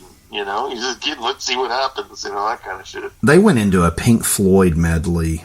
One of the times I saw them in Halloween doing stuff from the wall. They were doing, I think, some of the Thin Ice or whatever. I bet. And the people in the crowd had no idea what the hell it was. Like, you'd have like a handful of people that knew what the hell they were playing. Right. And the rest of them, and then and he'd come up to the mic and he's just like, he'd just start like laughing, and then they just cut into a Typo song. And I loved them, man. Every time I saw them, you never knew what you were going to get. And it was wild. On Halloween once, I got to see them all come out. This is no joke. They came out to the music from the film and were all dressed in the Clockwork Orange garb. Yeah, I see pictures of them all dressed in drag. I wonder if they did a show. Oh, God! That sounds hysterical. I wish I could have seen that. The Clockwork thing was badass. They were all dressed in the hats and the white with the suspenders, and it was really cool. I did that once. My band opened up for the Misfits, and I dressed like that. Did you? Yeah. Incredible. I was the only guy in the whole place in white. And that's the way I wanted it. I was just like, do a Misfit show. Everybody's going to be wearing black. I'm going to wear white.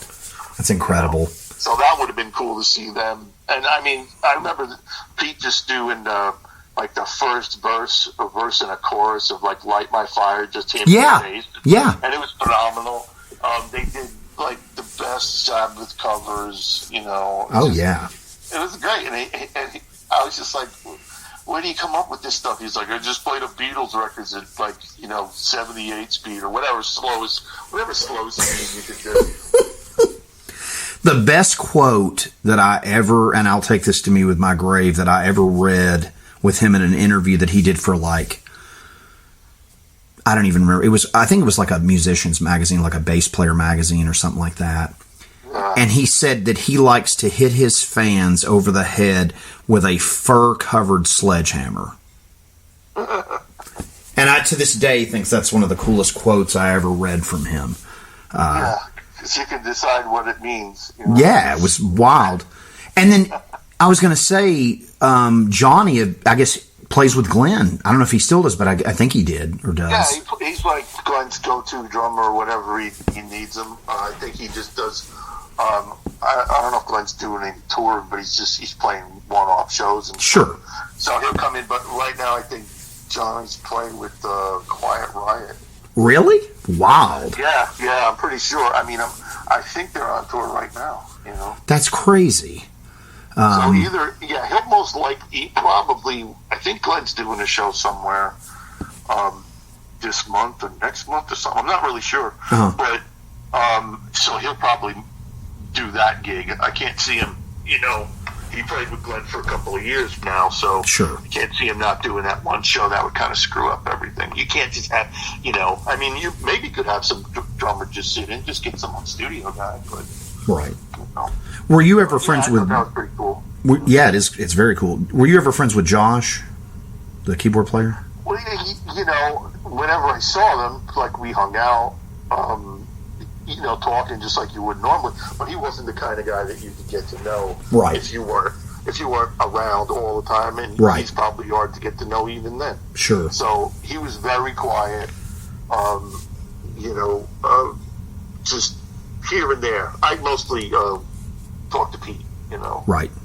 And like the rest of the guys in the band pretty much deferred to him all the time. So, you know, they weren't always around. Johnny was always very even keel. Sure. You know, very good, very nice for a drummer. He's more like a bass player kind of thing. Right. It's just like you don't talk, you stand in the back. You know.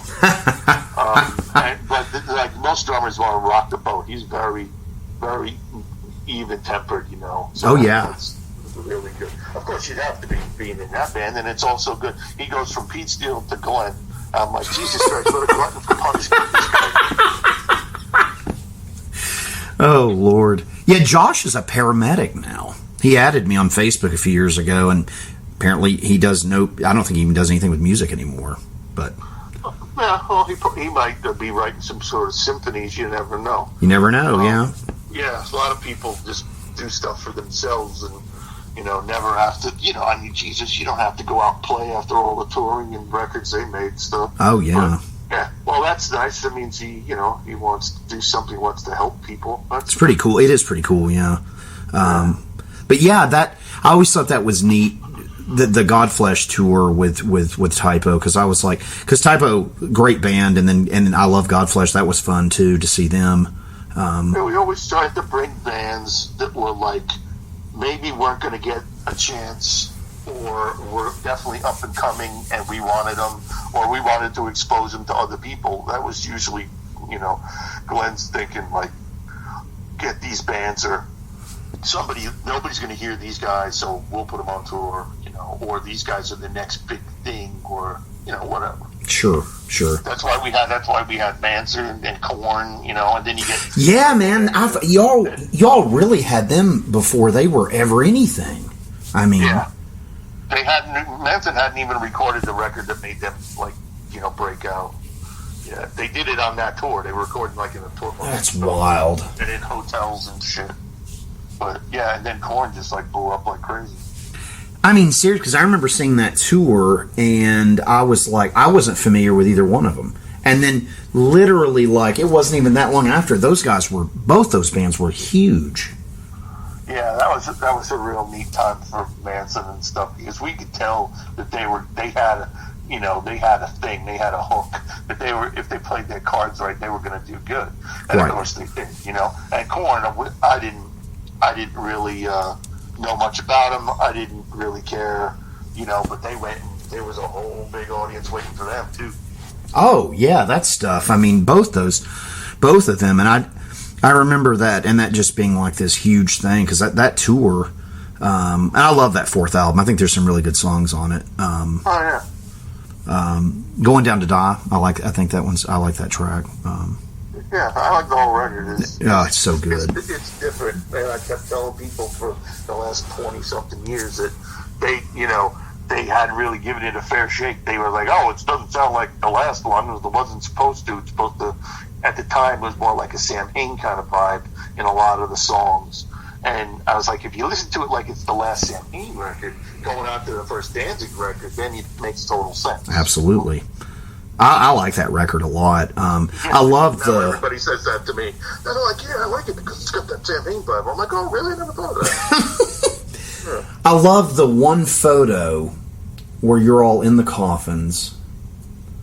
Yeah. And then you're gone. There's the other shot in the booklet where it's like you've escaped the coffins. Oh, I don't even remember that. Dude, I was like, I bought the special edition CD, and I remember having that, and I remember showing to my brothers, man, that's fucking cool as shit. It's like it's like they caught the Danzig band, and it's and then the other one's you've escaped, and it's it's so fucking rad. I remember just being I thought it was so cool. So, and I love that. I think Glenn thought the government was after us. After him. It was his thing, and then Jerry did it with the Misfits, on a record, a couple of years after that. That's wild.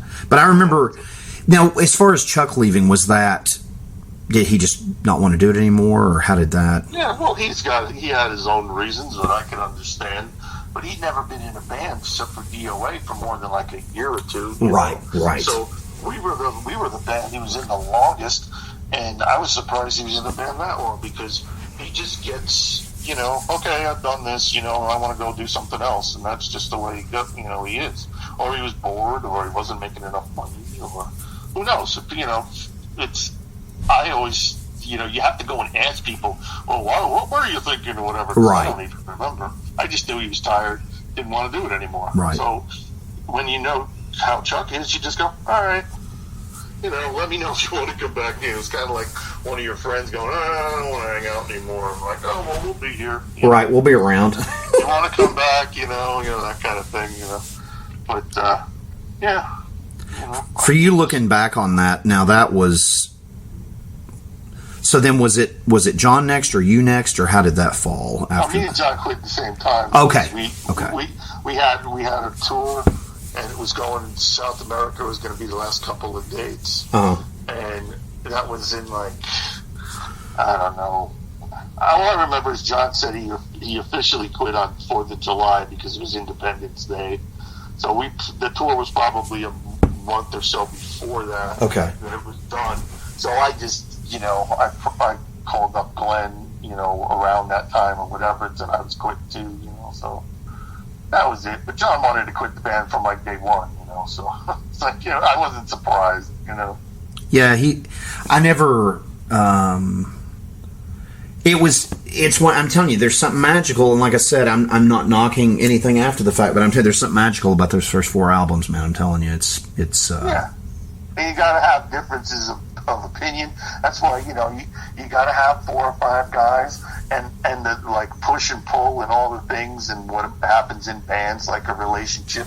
That's what makes the music happen. Like look at the Doors. Those guys weren't alike at all. Like 2 of the guys were alike. Right. One of the guys was totally not, and then there was a nut job in the band.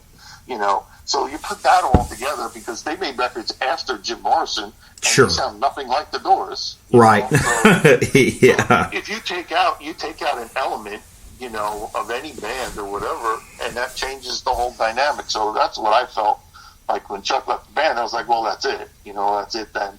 It's run its course. Writing's on the wall. Everybody moves on to something else. So. And then your solo album, man, that first one, I was like, that's still, I love that record. Which one was that? God, what is the name of that damn thing? Well, the instrumental one? Yes. Yeah, the Uneasy Listening. Good God, it's great. Yeah, it was fun. Me and a friend of mine from the studio, we used to rehearse at in Jersey, did that. I've got this will be my 6th one when this one comes out. So. Oh, wow. Do you, as far as like looking back, if you look back at just the 4 Danzig records, do you have a favorite of the 4? It kind of goes back and forth from Lucifuge to like How the Gods Killed, but I like the second one, the third one, and the fourth one the most. Like the EP, I don't really like. I don't know. I heard a live track from that, but I don't remember what's on there, and I haven't heard any studio stuff. That was okay, but I don't really like the first record. So I like the set, probably Lucifuge the most. But sometimes I say How the Gods Killed because the band was super tight and it was a really good time. We were like, up and coming band and all this shit. So that was a good time in the band. But I really like Lucifuge. It's more like the way I like the band's sound. That album is so good. A little spooky, and bluesy and still a little heavy, So. I think I told you this before, but I'm going to tell you again. This was the weirdest thing. So. Literally, we went and got, my friend Mark and I went and got the album when it came out, the Lucifuge. We got it on cassette, and I got the vinyl, and we were listening to the cassette, and a friend of ours that could drive, because he and I weren't old enough to drive, or maybe he was, but for whatever reason we were riding with this other guy. I've been in 4 car accidents with that album playing, but never driving. Oh, that's good. In like a period of like 10 years. The last one was in like 2001. I don't know what the deal is with Lucifuge playing and I'm a passenger in a car. It's just, I love that. That's my favorite Danzig album. And it's the weirdest thing though. That's a true story. Like, I don't know why. Like, literally when bought that thing the second it came out, and like a few months late, right before we went back to school, car accident. I'm not driving. Another car accident about 2 years after that. I don't know what the deal is with that record and me in a car. Like, that'll teach you to listen to that sick music. It's just funny because that's it. That's your problem right there. God's punishing you. That's right. That's why Jerry did Christ the Conqueror after the Misfits. He had to atone for his sins. And then he was done, and then enough time had gone by, and then he could be back in the band again, and now he has to atone for that, so. Killer Wolf off that album. Yeah, I like that one. Oh my God, that video's awesome. I watched that. I hated the video. The video's so stupid. It's fun though, because you guys are just kind of like hanging out. I loved it as a fan. It was just like, everybody goes, "Oh, you guys did that because MTV wouldn't play your videos, so you just did that in like protest, didn't you?" I'm like, "No, we just went up to this cabin in the middle of nowhere and like sat around all day, and while they filmed us or took still photos or whatever. So we're sitting there because we're bored out of our minds, That's it. It's just like, I don't think I had any booze with me. It would have been, otherwise I would have been like, yeah, we're not going to do anything. I'm just going to drink. Man, that one. But yeah, all the videos, and I love the layout, where it turns into an upside down cross when you lay out the CD booklet. I thought that was awesome. Yeah, it doesn't do that anymore. Really? Somebody brought me one to sign. I was in Nashville working on this new record, right? Some guy said, "This guy that you met the other day, he was a big fan and he didn't want to ask you." So this other guy, I was doing a podcast that day, said, I went out and bought a record, and he bought one of the right ones, right? And it was Lucifer's, and we looked at it. It doesn't fold out to a cross anymore. It just goes straight down. I still have, out of the order form from that album, I still have my upside down cross with the Danzig logo. Oh. I've still got that damn thing. I'm actually just think it's really cool. That's my favorite piece of Danzig memorabilia I've still got that thing. And it's actually bigger. Did you ever see it? It's actually really cool. I don't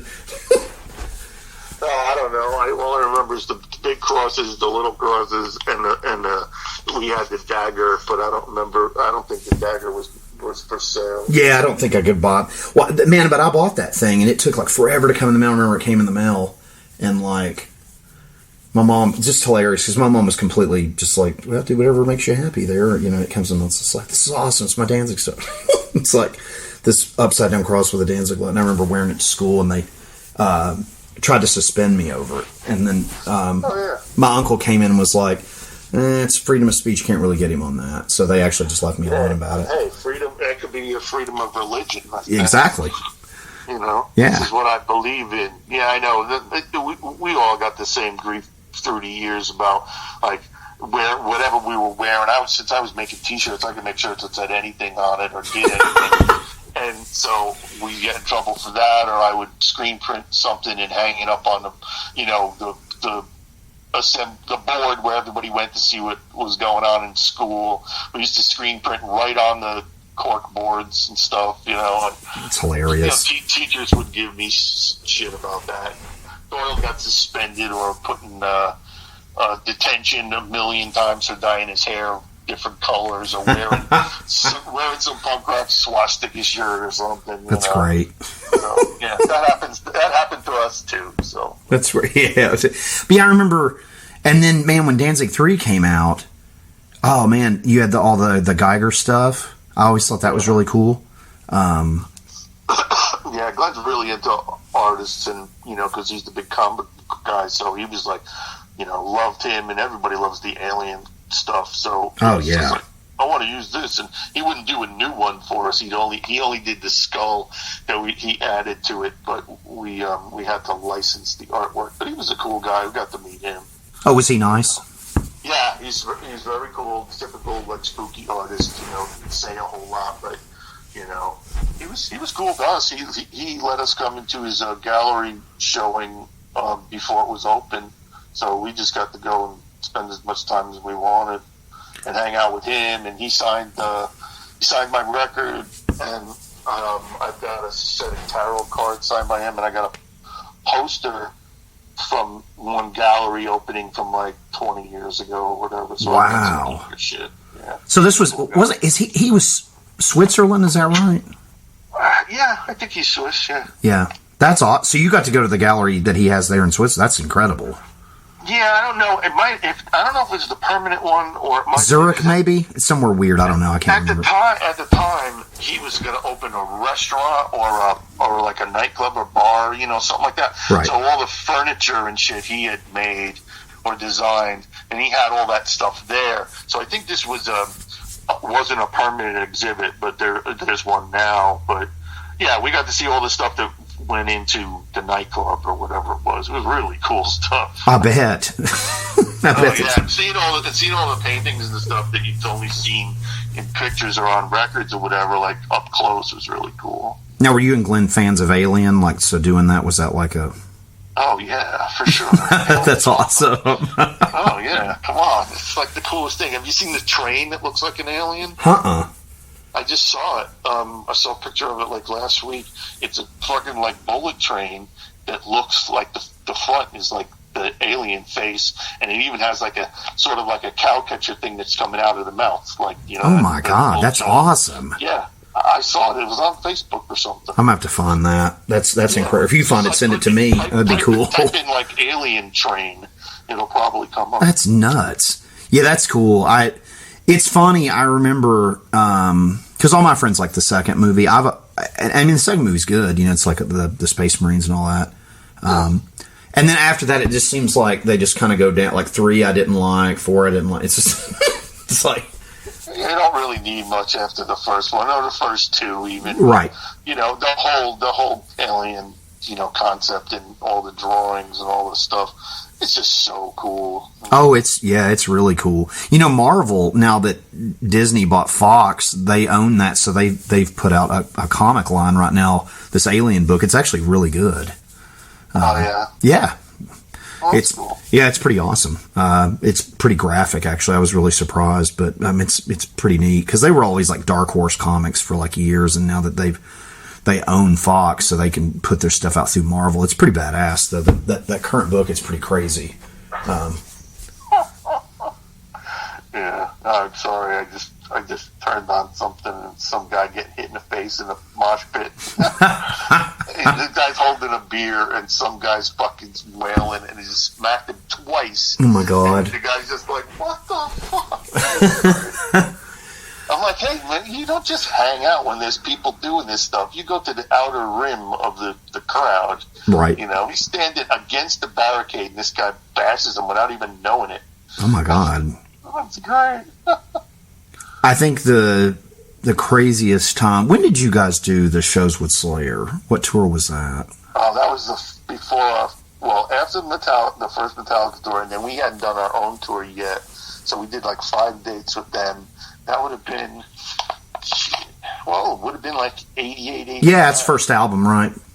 Yeah, like and we did all the good cities with Slayer, which was awesome because if you get the chance, there's like 10 major cities you got to play. That's a great tour. Oh, absolutely. Like New York, Detroit, Chicago, LA, something like that. You know, it was fucking awesome. I bet that was so y'all being label mates too. I bet that was fun.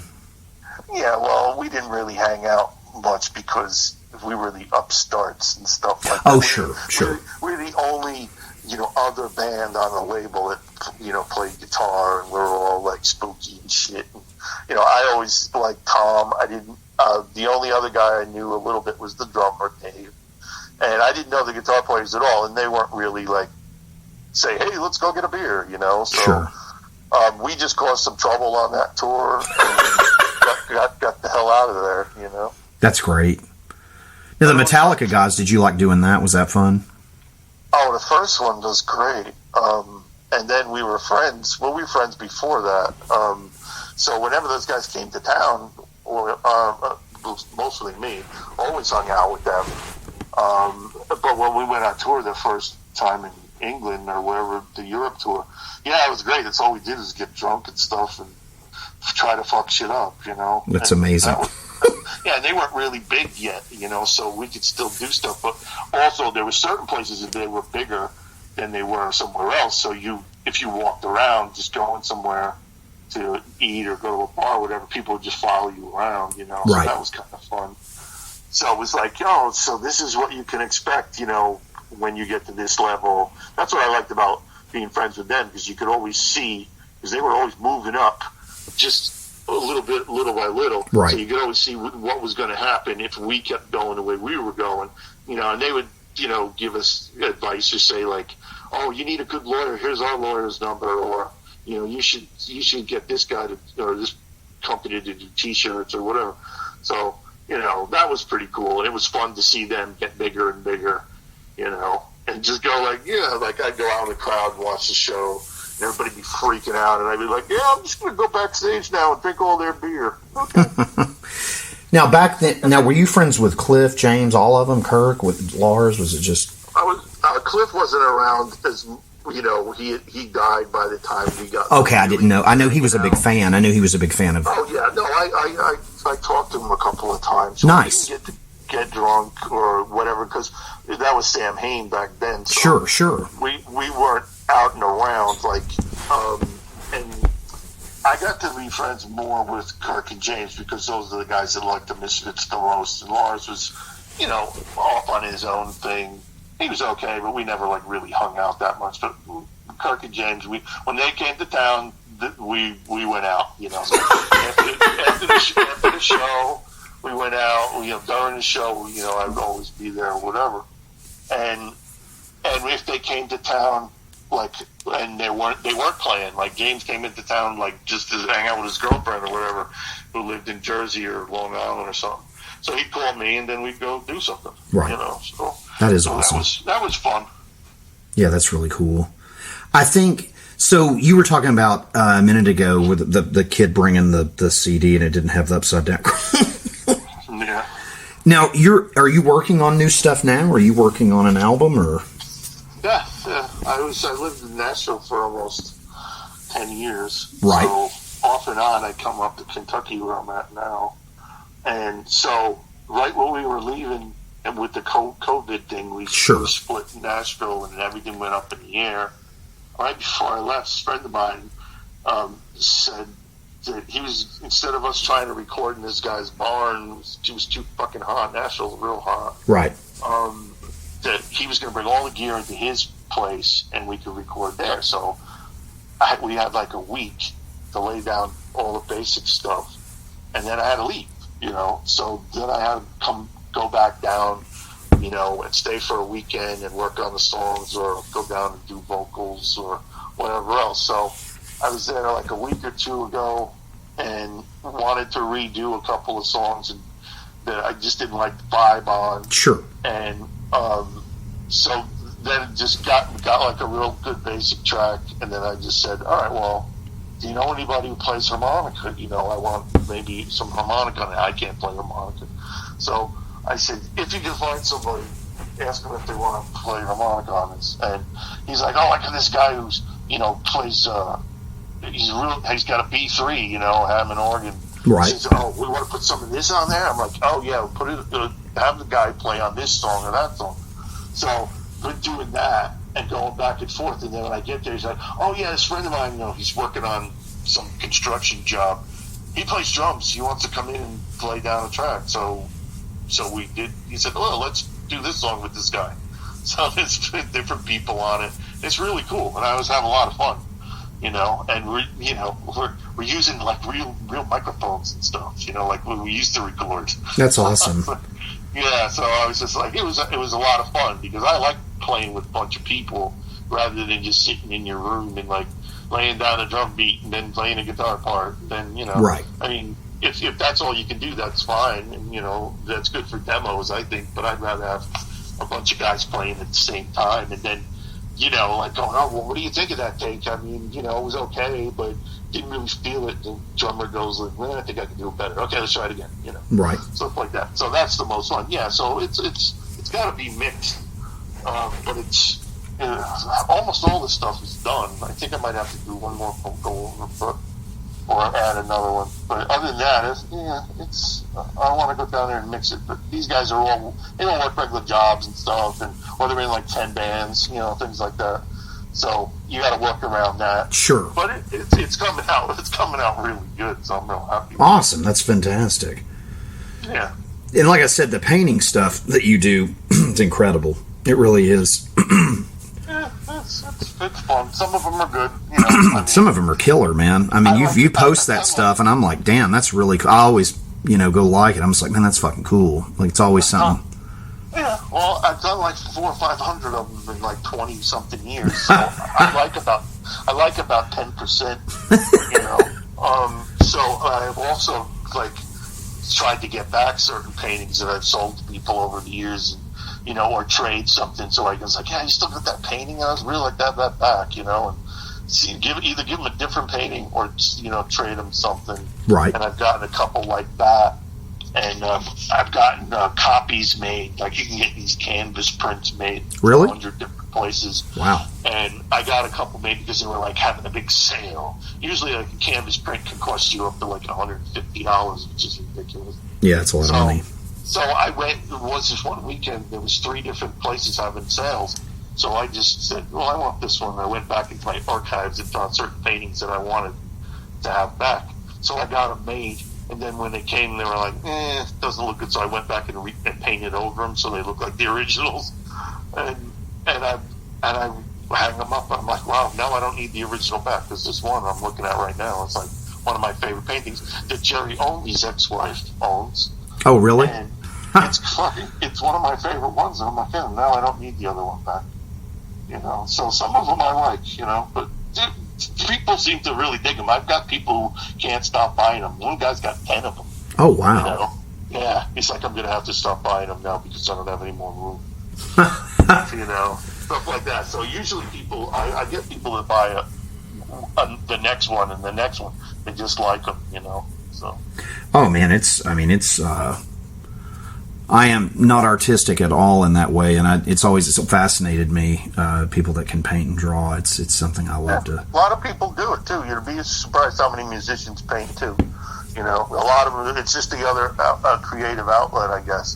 Because like some people, when they're, I know how it is for me. If you're not like writing music or writing lyrics or recording, and you got to have some other outlet, so you paint. It's very cool, man. I think it's awesome that you do that. Man, I can't thank you enough for sharing all the memories and coming back on for our 5-year anniversary here on Phantasm. And no problem. Happy anniversary. Thanks, man. This has been really cool, man. I really wanted to have you back on, Eerie, and I'm so thankful you were able to do this, and it means the world to me as a fan, and I know our listeners. Everybody knows I like telling the stories. So love listening to them, man. We love listening to them. That stuff makes, it was a real fun time, and I really enjoy it. So it's okay once in a while to do, so I don't mind it at all.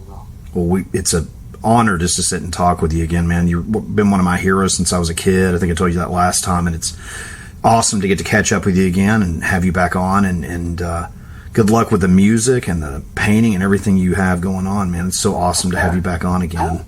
Thanks. I hope you like the new record. If you don't, you don't have to tell me. But other than that, so that's cool. Like I said, I will talk to you sometime down the road.